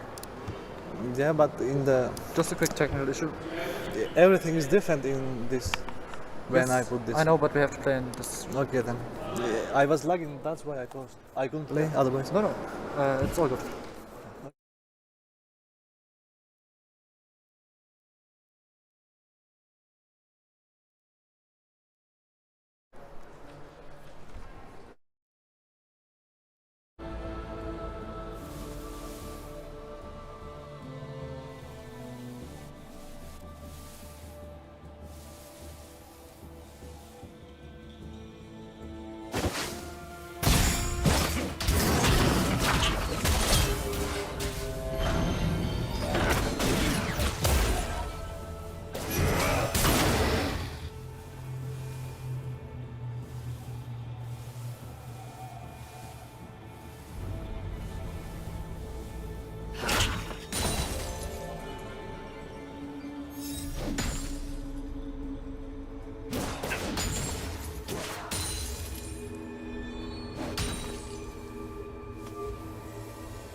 End it now, or the Nexus will do it for you.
Thank you very much, you two guys. And yeah, we have our winner from Group D. You are first place. And yeah, what a great best of three we saw. Yeah, I mean, I'm really happy that I'm first place. Thank you. Yeah, it was great because you had quite a hard way, and he even aimed you at with the Yasuo pick, but it worked out in the end. Was Yasuo something scary for you, and you were afraid of that he could do this in the third match again? I mean, he had advantage in every game because it's really hard playing AD carry versus bruisers, Yasuo, Irelia. But if I play perfectly, I got a chance. And since I did little mistakes, I managed to win 2-1. You did it really great fashion. It was really nice. Last question from my side, in particular to your experience. You're playing in the Greek league, so you are used to it, playing professional. Is it an advantage for you that you know how to feel on stage? I mean, the advantage, I would say, I was finalist in Brazil too in 19, and I already have the 1v1 experience on stage. And my champion pool is very big, so the Red Bull Player 1 helped me more than 5v5, since the 1v1 is another game mode. Is there any player you want to fight against, maybe from Group A? From Group A? I don't really remember who's in Group A. Any player you want to fight against? I will say Godbro, but he's on my group. Oh, okay. We already played. Oh, nice. Thank you very much for the interview, and yeah, best of luck in the elimination stage. You made it as first place. Thank you. See you. See you. Thank you very much, and yeah, let's go back to our casters. Thank you.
Thank you very much. I'll give you props for that enter Shikara joke. That was really, really well done. Congratulations, Medic. Yeah, in this group then, Godbro, I guess disappointingly to some people, last in the group, still going through, so he has a bit of time to regain his confidence ahead of the elimination game. I don't know, maybe the matchups weren't on his side this time. Maybe there is something better fitting for his champion pool, and we will see what comes out. I think he's no one to under-expect. No. It could also be official practice, since everyone is making it through. True. He's just sandbagging, right? Just like EU at Worlds, and then they get knocked out, so they weren't sandbagging. It feels after like all. EU practices at really Worlds, but that's not the optimal, right? I do have to ask you, Trouble, about your countryman, Umert, bro. He was actually smurfing it. I was surprised because usually I don't like when they go for the marksman and stuff because I think it's going to be like a really calculated play and whatnot. But he went in, man. It was so cool to see. And that's actually what he showed today, right? He pulled 3 marksman bans. He had 2 more that he showed after the bans. And then he also says, I have a really, really big champion pool. So maybe it doesn't just end with a marksman. Maybe there's mages, maybe there's bruisers, maybe there's tanks. Absolutely. Here we see the results of all the games in round 4. I am being pulled to Group B there, the 2 Americans, Bradley versus Darkwings, where Bradley came out on top. And you were actually saying just now that you watched the NA playoffs and you were very impressed with how they went. Yeah, they are really, really, really good in microplay. They had so many champions, really good Olaf plays, which champ we don't see today. True. Yeah, Olaf maybe coming up for Darkwings. And what we've seen now, Rune is through. He made it. He made it after all, which is really nice. We have one more best of 3 left to see. And I think we are going to take a look at the matchups, the group standings first. So here we are ahead of the last ones we need to see. Ling, we got a win on the board, finally. Is now at 1 and 3. Unfortunately, still at the bottom of the table. And Patatis has another one. I love that nickname. I don't know if it has anything to do with potatoes, but I'm a big fan of potatoes. Isn't that what it reminds you though? Yeah. So it's a good name. It's really great. Let's take a look at Group B as well. Arnax, Darkwings, Wow. Darkwings, who we'll see play in just a second. And then Bond and Hikaru, both at 1 and 2, and we're about to watch Hikaru play Darkwing. So we'll see what happens there, because it's still anyone's game for the 4th spot in Group B. And as you said, Rune's doing well, and Machiko, unfortunately, 0 and 3, so he will be out. Hard group for him, very, very sad to see, but there has to be one on this 5th place. There has to be one to cannot come further, but we have the first elimination round today with the best of 5s, which will be very exciting too. Super exciting. You say there has to be one. Yeah. Not in Group D though. Not in Group D.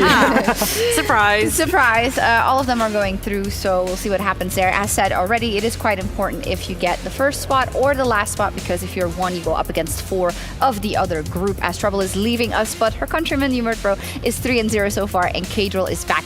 Kadril, I'm really excited to talk to you, because at the beginning of the day you said, I play a lot of 1v1s, I love 1v1s. Talk to me about your most inspiring tactics you've seen today so far. It's the all-ins level 3. I love them. Yeah. I love the limit testing. I just think that you go for it, you pick Darius, and the second this guy just walks up 1 centimeter too close, just hook him and flip it. They always think they can turn it. The second that Darius gets 5 stacks, it's over.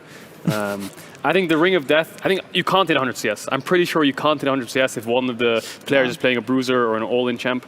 So I think Bruiser all-in is where I'm looking at right now. Haven't seen any mages yet other than Heimerdinger and Morgana, which is just push to win kind of. But I'm in the Bruiser camp. I would like to talk about the marksman a little bit more, because I'm seeing some strats, you know, with the Tristana, for instance, for Umert Bro. You saw what he was trying to do at the end of his round. He thought, okay, if I can buster shot, maybe they go into the circle. Yeah. And as a marksman, you can actually control for a long time if you don't get hard engaged on. So it could be a route, but it's risky. Something I noticed is the marksmen were getting pushed in a lot. What I thought would happen was the marksmen would push them into tower, and that would be their advantage in the early game. Turns out, other than the Aurelia game, because of the level 1 all-in, where the Tristana actually was winning out a little bit, the AD carries didn't get much of a push, and I think the Bruisers can punish it very easily with the marks that we saw.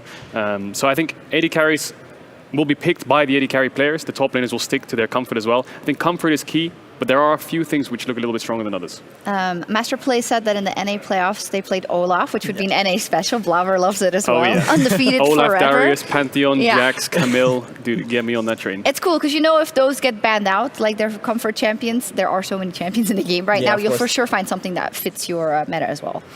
The one thing I have in my research for the playoffs and for the national championships, we had on Summoner's Rift so many Caitlyn players on the AD carry role. Based on her, the highest base auto attack range, she tries to push them to go for the CS.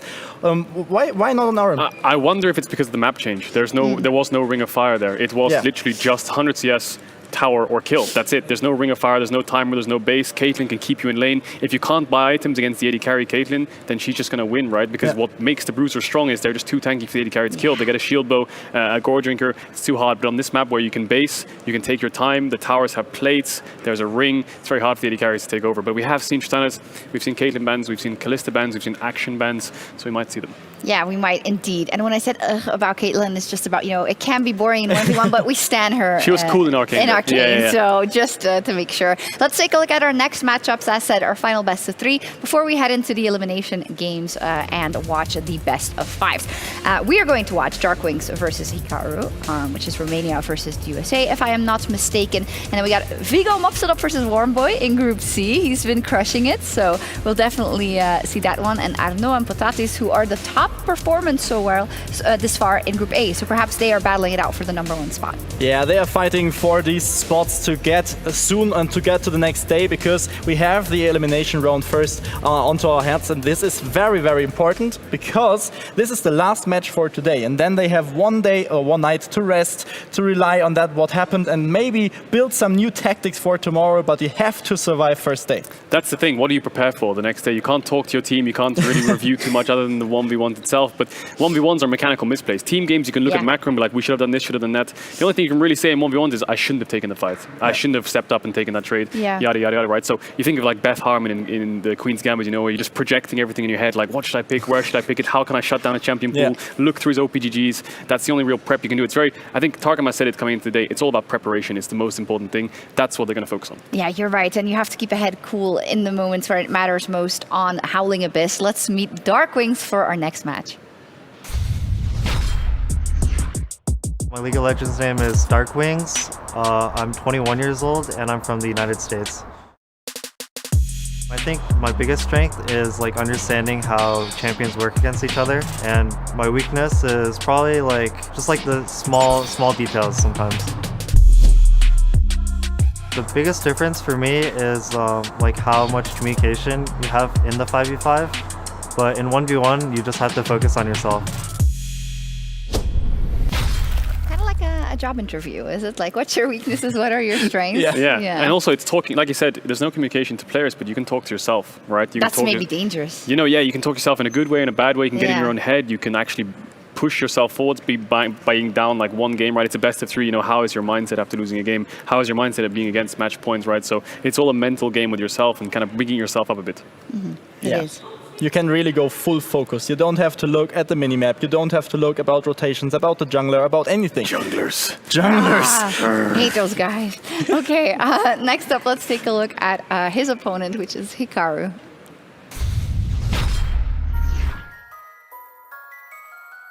Hello, I'm Hikaru. I'm 21 years old and I'm from Romania. For me to be here, it's an amazing experience. I could say it's a once-in-a-lifetime experience, and I'm really glad to be one of the best amateur players. I actually like Howling Abyss a lot more than Summoner's Rift. I actually like the aesthetics a lot more, and I think it brings a new dynamic with the relics. Really changes the game a lot. He likes the aesthetics of Howling Abyss. Now, winter map? Question mark? Summoner's Rift? Right, Christmas, are you listening? Winter? Please. They're so tired of hearing that. I gotta say, what a fun interview. It looks like such a happy guy. He's really excited to be here. Let's see if it translates onto the Rift, of course. Yeah, I would love to, because I think he's really enjoying this competition. He's enjoying the time he has here. And yeah, for an amateur player, it is a once-in-a-lifetime experience to play on an offline final. Yeah, and fun is half the tournament, right? If you're having fun, you're already playing better. Like, both scientifically, emotionally, the way your stress management goes. If you're just enjoying the fact that you're here, that's already a big step. And I think that's something a lot of players maybe overlook, like living in the moment. The fact that you're here, the big event, just taking it all in and trying your best. Oh my God, so Mark, like all these heartwarming. live bombs, truth bombs that are dropping. Life advice. Oh, I'm having fun at this whole event. Still a best of 3 and a best of 5. Of course I'm having fun. You're having fun? Yes. Everyone's When happy. you're by my side, master play, I always have fun. In any case, let's meet our contestants for the next one and see if they got some swag in their introduction, Darkwings and Hikaru.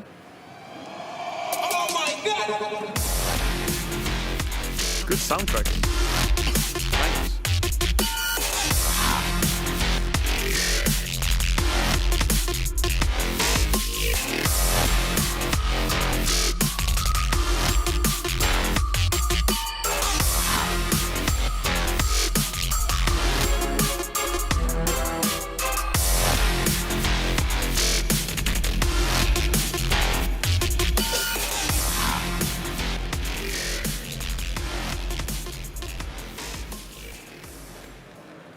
Not that much swag, but listen, that's real ice. So That's real ice. That's real ice. So it's it's good that they're Ice, not doing ice, any baby. dance Dun, moves dun, on dun, it. dun, dun, dun, dun. In any case, our last best of 3 of the day were Trouble and Medic.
Sudden death will begin soon.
Thank you very much. Next to me, Dark Wings. What a spectacular 2-0. Really, really good. How was the match going for you?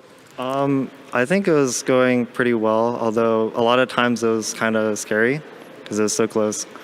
But you made it. You have the 2-0. You advanced to the elimination stage where you face off for best of fives. Is it a big difference between best of 3 and best of 5s in 1v1?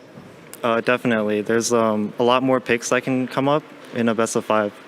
Yeah, so you have to be a little bit more flexible with your picks, and you have to be aware that maybe some of the picks you already shown on stage could be banned. Is there something in your backhand you've not shown yet, without explaining us? Definitely. There's a lot of picks I'm thinking about.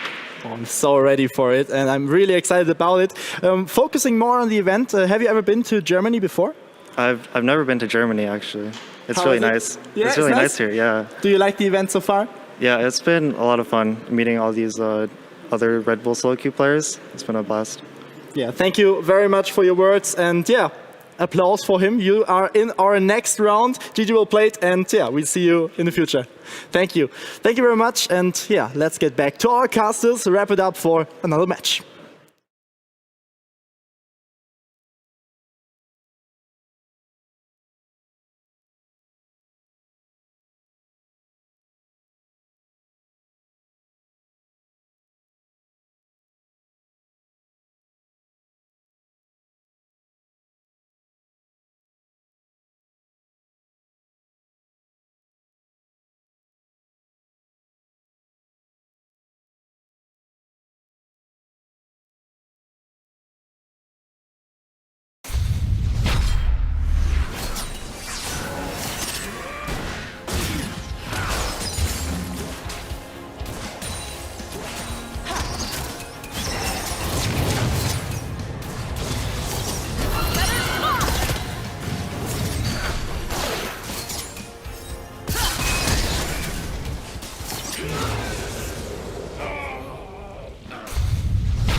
duller than a broken sandwich.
Sudden death will begin soon.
Hello, we know nothing, but we do have someone who speaks Spanish. It's Cadrol, and we've been mispronouncing Magico all day. Mágico. Mágico. It's got a little G in it, you know. Yeah. It's Spanish. Yeah, great. Argentina, I suppose, but it's similar, you know. Yeah, it is similar, of course. Unfortunately, Mágico is... I didn't know that was coming. You just wanted me to flex my Spanish with it. Yeah, Okay, I like it. I like it. People didn't know, besides being like Analyst of the Year, Okay, Mark's actually fluent in Spanish, and I Okay. believe French as well. No, not French. Not French, but you understand just Spanish. it. My But your last German's name alright. is Lamont. Yeah, but Scottish actually. Lamont is it's a So you Scottish speak clan. Scottish?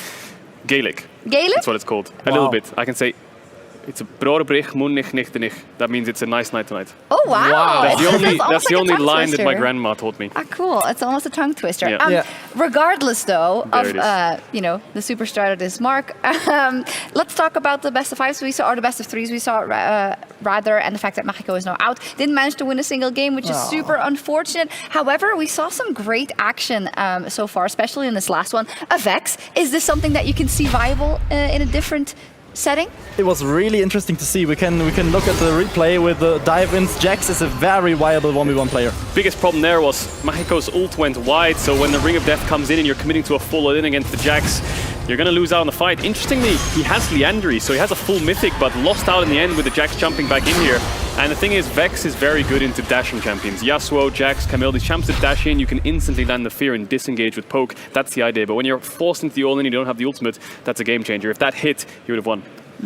I would like to focus a little bit on itemization, because both had a very different approach. Jax is using the Doran's items, Ruby Crystal, just this one-bought items, while Vex tried to go very fast on this Liandry's.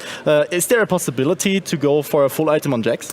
I think there is. Sunderer, we saw come out of Camille. Jax has a very similar build, can go for Triforce Sunderer. That's kind of how Jax and Camille just naturally work. I think the interesting thing about this is they've been playing on the Aram map, Howling Abyss. Now they're on the Snowdown Showdown, which is 1400 gold start, and you get around 200 gold for cannons. So your base timings can be 1,000 gold, 2,000 gold, 3,000 gold, and you can pick up a full mythic. Shield bows have been the biggest ones, I think, today, where you can get the lifesteal and things like Irelia. These bruiser champs really favor them.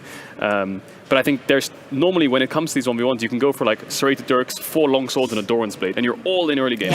Or you can just sit on your little amplifying tome, Lost Chapter, and build it into a mythic. It's all on the timer and how good your champion is early and later. Yeah, overall, I do like kind of the changes together with kind of the map, the gold, as well as the sudden death ring, because it is making it a bit more interesting for me. I think in the past we saw a lot of kind of very linear 1v1s, but now there's a lot that comes into play, as you say, with the itemization and to think about the power spikes a bit differently. You cannot train this map, so this game mode was available back in the days, 2014 I suppose. There was this 1v1 event. I always wanted it to come back, but it didn't happen. And so you cannot... It is back. It's Red Bull back Solo right queue. now, There it but is. you can practice it beforehand, so you have to rely on playing Aram. I don't know which is different. The thing is, the 100 CS, we haven't seen it just yet. What it does is it rewards you because you have the pressure on them, knowing that they have to fight you to win the game, right? Whereas before it was like, I'm just going to ignore you, get 100 CS and win the game regardless. Now it's more of a pressure point as we look at the groups. The results of round 5, because we of course didn't see everything.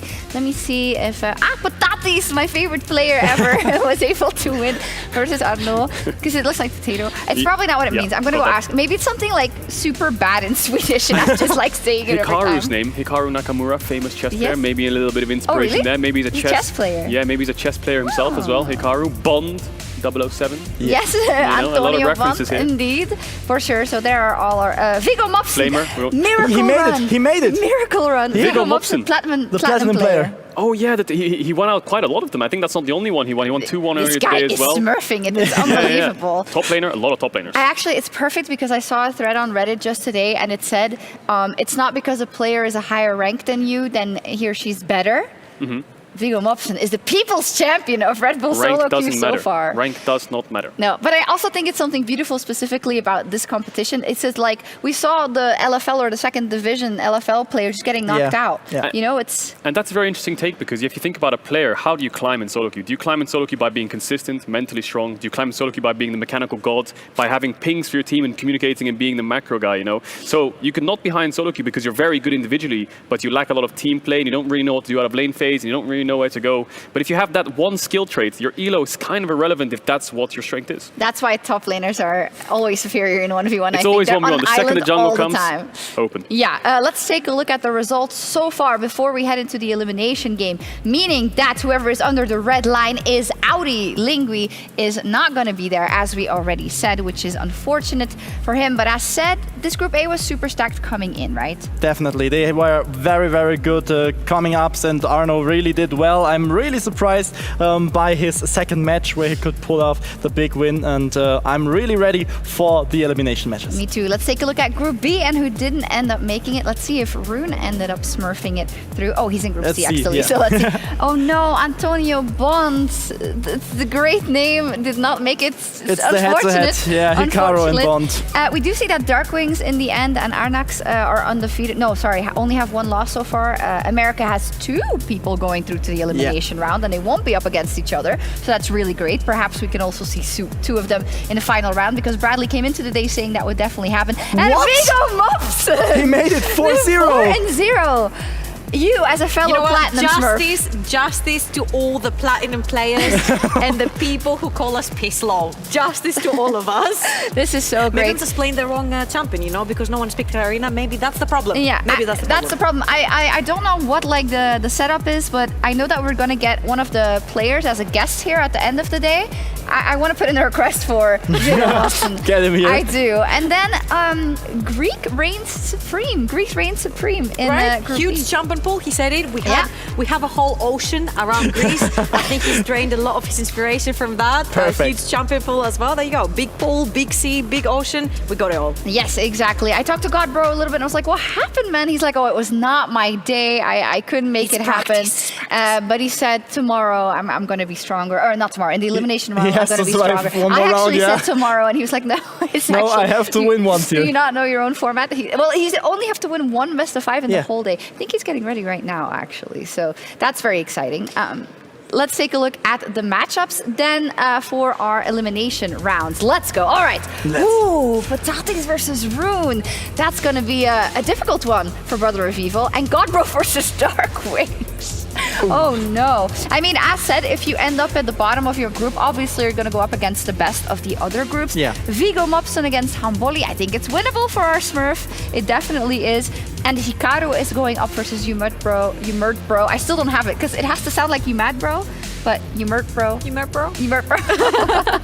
Very exciting is the matchup Bradley with Doxa because they both played against each other on the NA servers. They know each other very well in this 1v1 situation, and I think this is an disadvantage for both, because if you know your enemy very well, you can counter him even with a pick and ban phase and know what, if I ban these 3 champions, which one is he maybe going to do, and you can out-counter him in your head.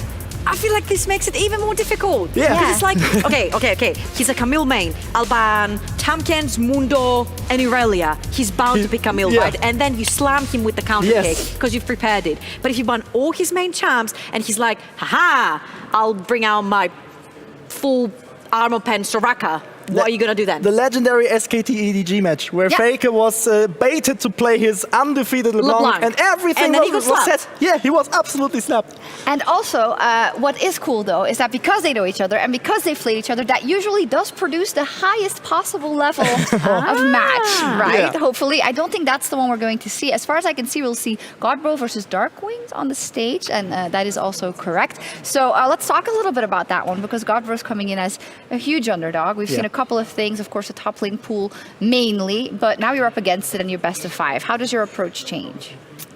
Have you played Clash? Once, but I was out immediately, and all the rest had crashed. So usually, anyone who plays Clash, what do? They'll play 1 or 2 solo queue games. They're like, okay, let's warm up. If your solo queue games go fantastic, you get that sweet plus 30, because if you get in any more than 15 LP per win, you're cheating. So you get that sweet plus 30, and then your Clash goes to hell. You literally go 0-7 in whatever lane you're playing, and it goes to absolute hell, okay? But if you lose everything in solo queue convincingly, you get that skin at the end of So you're Clash. saying Godbro has the upper hand? He's playing Clash after losing in solo queue, yes. All right, cool. It would be interesting to hear what he has done in this half an hour between... Took a picture with him. Perfect. Yeah. That is preparation. That's he's going to win everything from now on.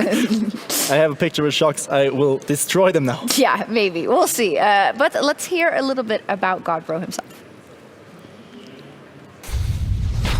My name is Godbro. I'm 27 years old and I come from Denmark. Compared to the normal 5v5, then in 1v1 you need to really focus on trading, and then you like screw up the wave management, then you can completely like lose the tempo and the game. So the difference is like you don't need to think about junglers, you don't need to think about that can come TPs and anything, so it's only you that can make the difference. I love that saying. It's only you who can make the difference. You're completely alone with your thoughts, with your champion. So you have to make it happen. But, you know, as a pro player with experience, that should be a bit easier than for others. Yeah, I think this is one of the few tournaments where you cannot flame anybody else than yourself. It's impossible. And also you can't go 0-7 by support and jungle ganking you the entire game, right? Yeah. That's a good part. Absolutely. We've already met him, so I don't know if there's another video for Darkwings or if we've already seen it. Probably not, because we've already seen it. He's from Canada, as said, a lot of practice with the NA players in general, and probably also on the server, but specifically in 1v1, they practiced inside that group, and that makes me put him actually, I don't want to say immediately in the next round, but it's going to be hard to beat him. Yeah, I suppose him to be the favorite in this matchup, but being underdog can help you out. If you're supposed to lose, everyone expecting you to lose, then you as a person has nothing to lose. So you can play much more free, much more open, and maybe this helps him out for this best of 5. Yeah, we'll see. It's like an A at Worlds, right? They go in no expectations. They make it out of group. Yeah.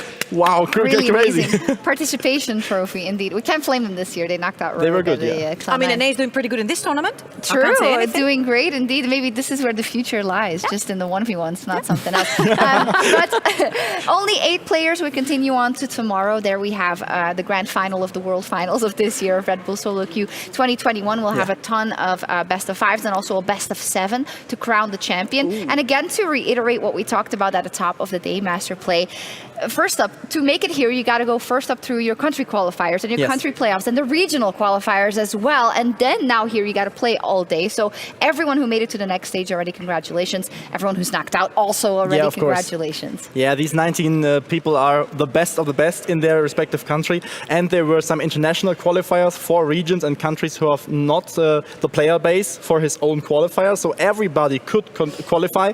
And this is also a good chance for some of the players out there if you want to participate. And I hope Solo Q will come back next year. It would be great. Oh, I hope so, Yeah, for this sure. would be I mean, so great. how can they not? It's just so entertaining, for sure. What have you two picked up in terms of 1v1s?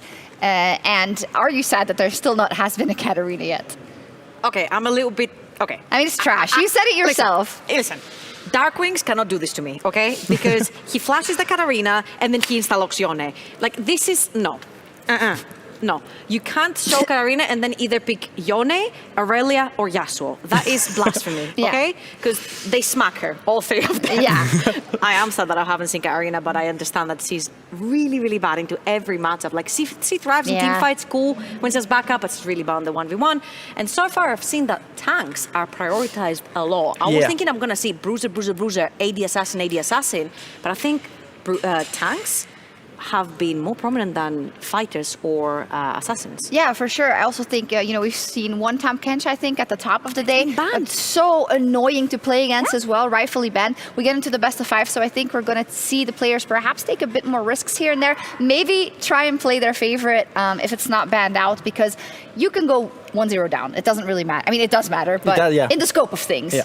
you can rectify the situation. It's not directly the elimination round where you Yeah. have to think about, oh my god, I have to win this one. And I heard it in the interview before, because he said best of 5 is very difficult based on champion pool, because always we saw it right after every match. If you win with a specific champion, this one is banned for the next round. So you cannot rely to play 2 rounds with the same one. Yeah, we've seen that in other iterations of Red Bull Solo Queue also in the past years. When it gets to the best of 5s or best of 7s, sometimes the last game is kind of just a dud, because obviously one of them doesn't have nothing left anymore. Also, if it's your last breath here, right? Because these guys are fighting for that spot.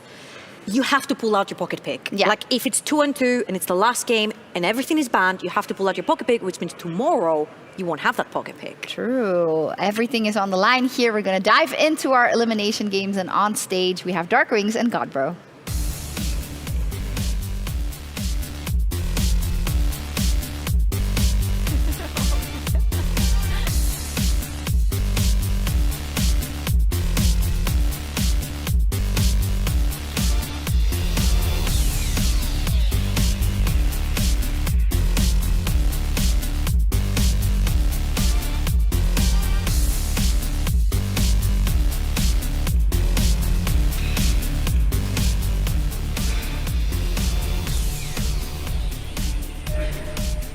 Once more into the fray with our best of 5. Take it away, Kadril and Medic.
diagram.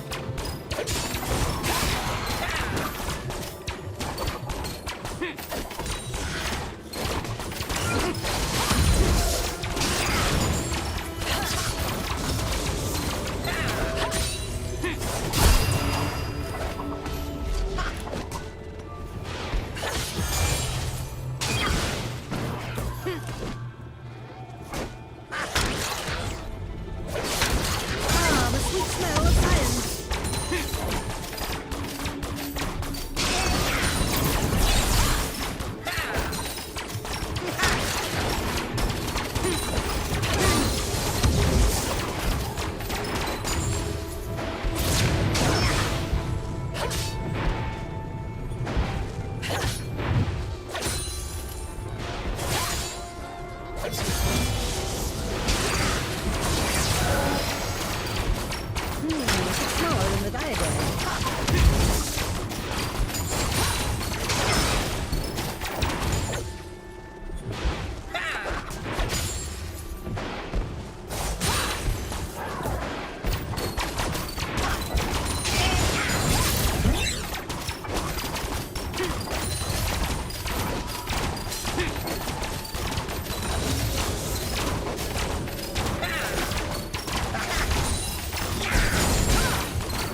smaller than the diagram.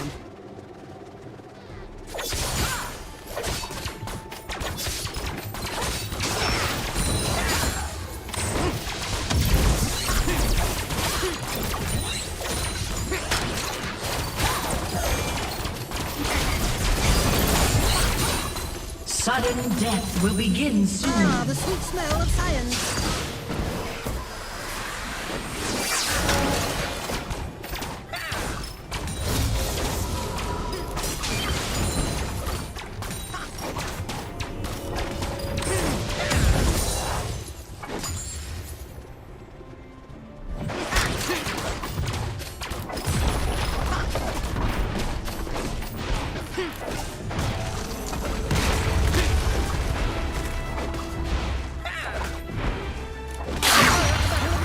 But you're unarmed.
But you're unarmed.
Yes, we then.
Sudden death will begin soon.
Yeah, again with sparkling? Yeah. I will call my guy. Michelle.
$60 to like $600, right?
Thank you very much, guys. Next to me is Godbro, and I don't know, doing the Fnatic at Worlds. Slow start, but then you pull it all off. Yeah, I guess it was calculated. It's insane. Sjokz told us that you were a bit, lacking in the start of the tournament. You had problems with the first matches, but you were still confident. What happened between your last best of 3 and this best of 5? I guess I just wasn't prepared. Like, I didn't really know what my opponent was playing, but I saw like what Dark, what he was playing, and then I knew what I was planning, and then I knew what I knew what pick would be good against it, and that's why it went that good, I guess. You are a very, very experienced player. You know how to play in the professional scene. Was it an advantage for you to keep your mind free and don't care about the 0-3? Yeah, but I actually thought we had to play tomorrow, so I guess we both were tired, but I was like, I'm just gonna drink a lot of water and then just keep focusing, and that's how I managed to win it. It was great, really, really. Best of luck for tomorrow. Then will be the next best of 5s, the next elimination round. What is happening tonight or in the afternoon? Is there some preparation or just rest and keep your head clear? I think I'm gonna be more prepared compared to yesterday, because if I prepare and I know what they can pick, then I can know what I want to pick, and then it will be a little more easier for me tomorrow. Last question, do you like the tournament so far? How is the experience here in Germany? Oh, this tournament is so fun. Like, I never had so much fun in a tournament before, actually, so I really like this event they have made. Thank you very much for the kind words and for the interview, man. Best of luck for tomorrow, best of 5 series for the quarterfinals, and we are ready to sum it all up. Back to you guys at the castle desk.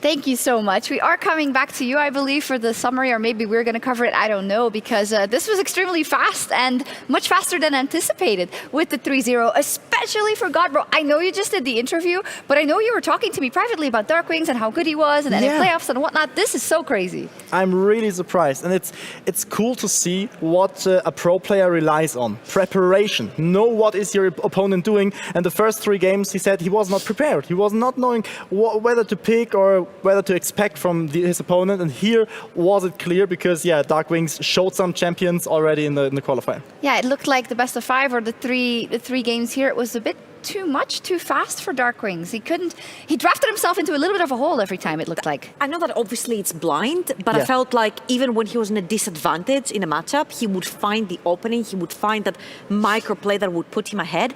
I felt like when Cassio was being picked, I'm like, okay, Dark Wings might be like, I'm out, I'll pull out the Katarina, you know? Or I rely on this champion because I know it really well. Cassio insta, slaps Katarina. There's nothing you can do. You just leave lane, you never go back. But remember what we said. If you mess up in solo queue before class, you're bound to slap your way through class and get that skin at the end. And this is what Godbro did. He lost all the 1v1s, the single matches, but when it counted in the class, in that solo queue, in that best of 5, he came out on top. It's really crazy, and he talked about it. He said oh, well, as a pro player, I know how to test my limits. I know how to preserve my energy, as you say. You look at what is important for them, but it's really insane. Danish Dynamite, man. The players from Denmark, how do they do it? We'll see if the Viggo Mob from the Platinum player also advances or not. Also, this does mean that Darkwing is out. And we still have, was Dark Wings from Canada or from the USA? The USA, we have USA Bradley, as well. Bradley. So they only have one left in Bradley then. So we'll see. They've been halved all of a sudden. Yeah, that's the elimination round. It's really fast. If you lose this best of 5, you're out. And we're going to get 8 players for tomorrow. But I think to sum up the Godborough team, I think he is now ready for quarterfinals, semifinals. He can go very far because now he knows what matters and what he has to do to be the upper hand. Yeah, really, really interesting development here. I think we're going to look at a summary of one of the other matches now. I don't know if we're going to look at it or the casters are. The casters are. So go ahead, Medic. Apparently we're not good enough to talk about the game.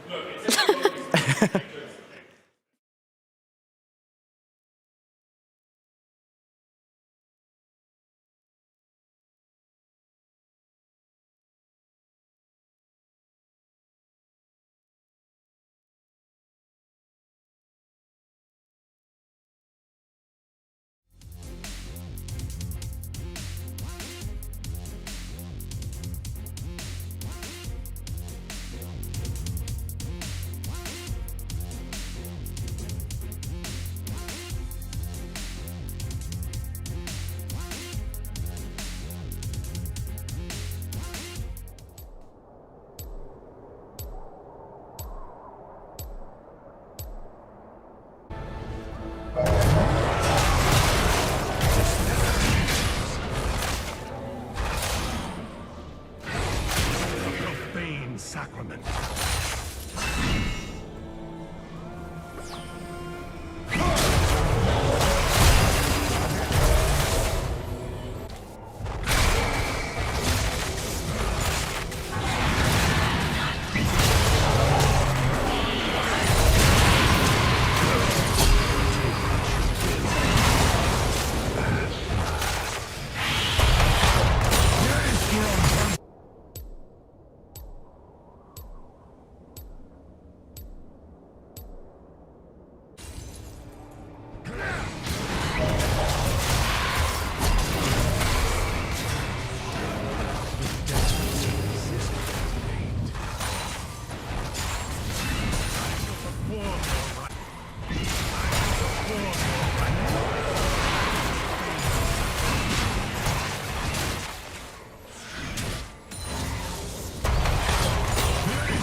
Watch them squirm.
We have him. We have the man, the myth, the legend himself, Viggo Mofsen.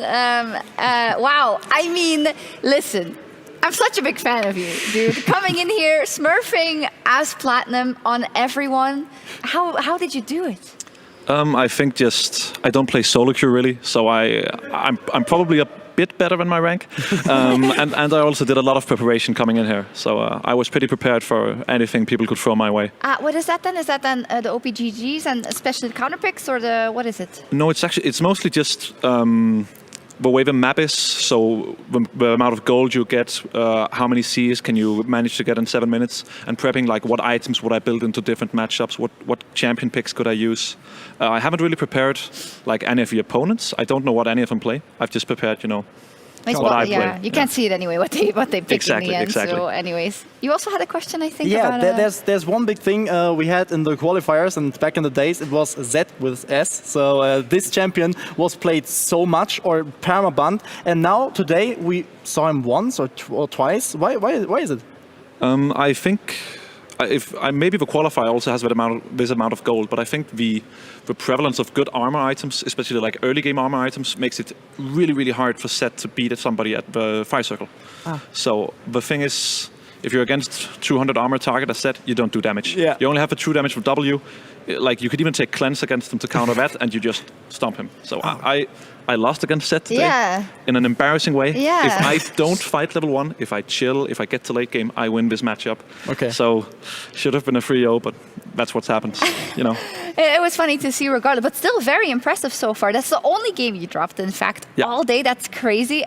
You were also saying that Yorick was actually much stronger than you had anticipated. What was it specifically?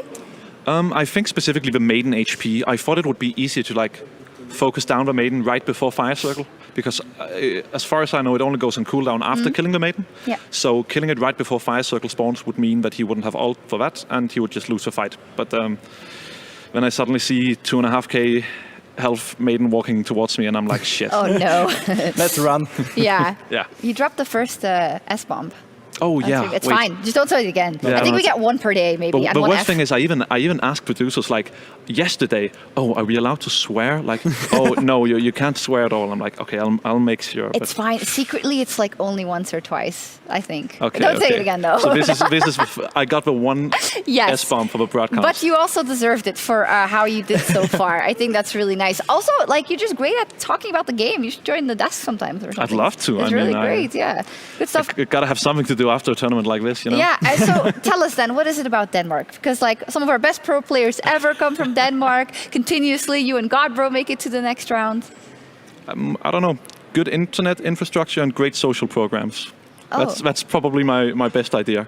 No, but that's also true. really That's a good, great yeah. answer for sure. Absolutely. Do you know who Defisho is? Yeah, of course. What do you think Big about fan. him? What do you think? Big I fan? love the man. I love the man. Yeah, we all I've been love watching League of Legends since season 1, so wow. I was really a big fan of like all Danish players early on. From the same city as Björkson as well, so big fan there. In that regard, how cool is it to be a long-time viewer of League of Legends and then get to come to an event like this? Because now you get to feel like a pro for a little bit, right? You have your practice room, etc. Yeah, I mean, it's really nice. I didn't really expect to be here, just because I don't play solo queue at all. I don't practice the game that much, but I like to watch the game, like to talk about the game, like to know stuff about the game. So I was actually a bit surprised to make it this far, but I mean, now I'm just going to win it all, hopefully. Yeah, hopefully. Master Play, let's talk a little bit before we see the results coming in, because they were still being played. Of course, what has been a kind of champion pick or maybe a strategy that has surprised you so far today? And what do you anticipate we will see because of that tomorrow? I would say Vex was really surprising. I was not expecting her to be picked, and also surprised that Caitlyn is out of the pool because, yeah, Summoner's Rift, other stats, and now in the Howling Abyss, we already discussed it with Casual. It's just a bad champion, and I don't know.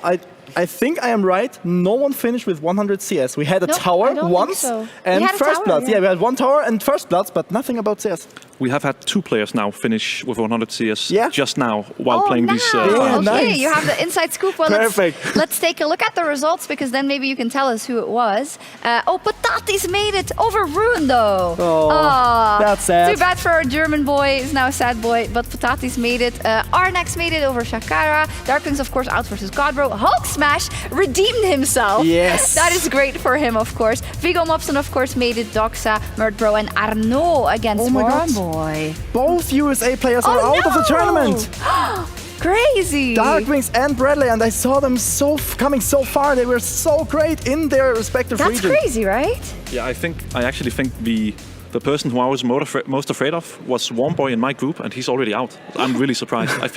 I legitimately thought he was the best player here, but yeah, apparently not. It just goes to show that it's completely different once you come here and have to play on stage. And as you also said, I was tired by the end of that best of 5. It all plays a part. Definitely. Yeah, and also the 2 Americans out. That means they're going to have to rally behind Doxa from Canada now, which I probably don't like to do. But yeah, just come over tomorrow and give him some love. Yeah, and of course they can still, come here tomorrow and chill and have fun and coach the others, of course. So tomorrow we then will have the World Finals Grand Finals day. Let's take a look at the bracket and see who we've got going up against. And from now on, it's for all the marbles. It is direct elimination, best of 5s all the way to the Grand Final, which is a best of 7. Patatis versus Arnax, Godbro versus Hulk Smash, Vigo Mobson versus Doxa, and Murdbro versus Arnaud. What do you think of your matchup?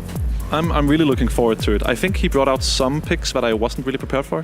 Mainly the Yone. I've seen some people play. Like all the North American players have played him. But I think if I prepare against that, I've got it in the bag pretty easily. Do you have a favorite after seeing the matchups for tomorrow? I go with you, man. You are my man. I like that. I like that very much. Let's go for it. Will you prepare something tonight, or is it just keep the rest and get your mind clear? I'll prepare a little bit, just some of the new picks that jumped up. But I think my read on the meta so far has been like 95% correct. So there's a little bit of adjustment to be made, but I'm pretty secure. I'm pretty confident about tomorrow. Oh, that's lovely. Go ahead. Was it a problem that we play on patch 11.22 that you have to go one patch behind preseason? I don't think it's a problem. I think it just changes a lot. Like the absence of the new lethal tempo makes a big difference. Yeah. But it wasn't hard for me to adapt. I just got to get in a different mindset and think about picks. Yeah. Okay, well, thank you very much for joining us on the desk. We'll see you tomorrow. We're going to say goodbye to everyone who watched us all day. Thank you so much for watching, by the way, guys and girls. I hope you had a lot of fun. It was a long day. It was a fun day. And we'll be back tomorrow for the grand finals. Tons of best of 5s, best of 7, an amazing show. We do start an hour earlier than we did today. So set your alarms, no matter where you are in the world. I mean, if you're in Europe, probably you don't have to set your alarm to get up at 3, but I'm not judging your life. It's fine. You can do what you want. I'm not your mom. Thank you, Masterplay, for hosting with me today. You are absolutely amazing, and I'm very much looking forward to tomorrow. So good night, everyone. See you tomorrow.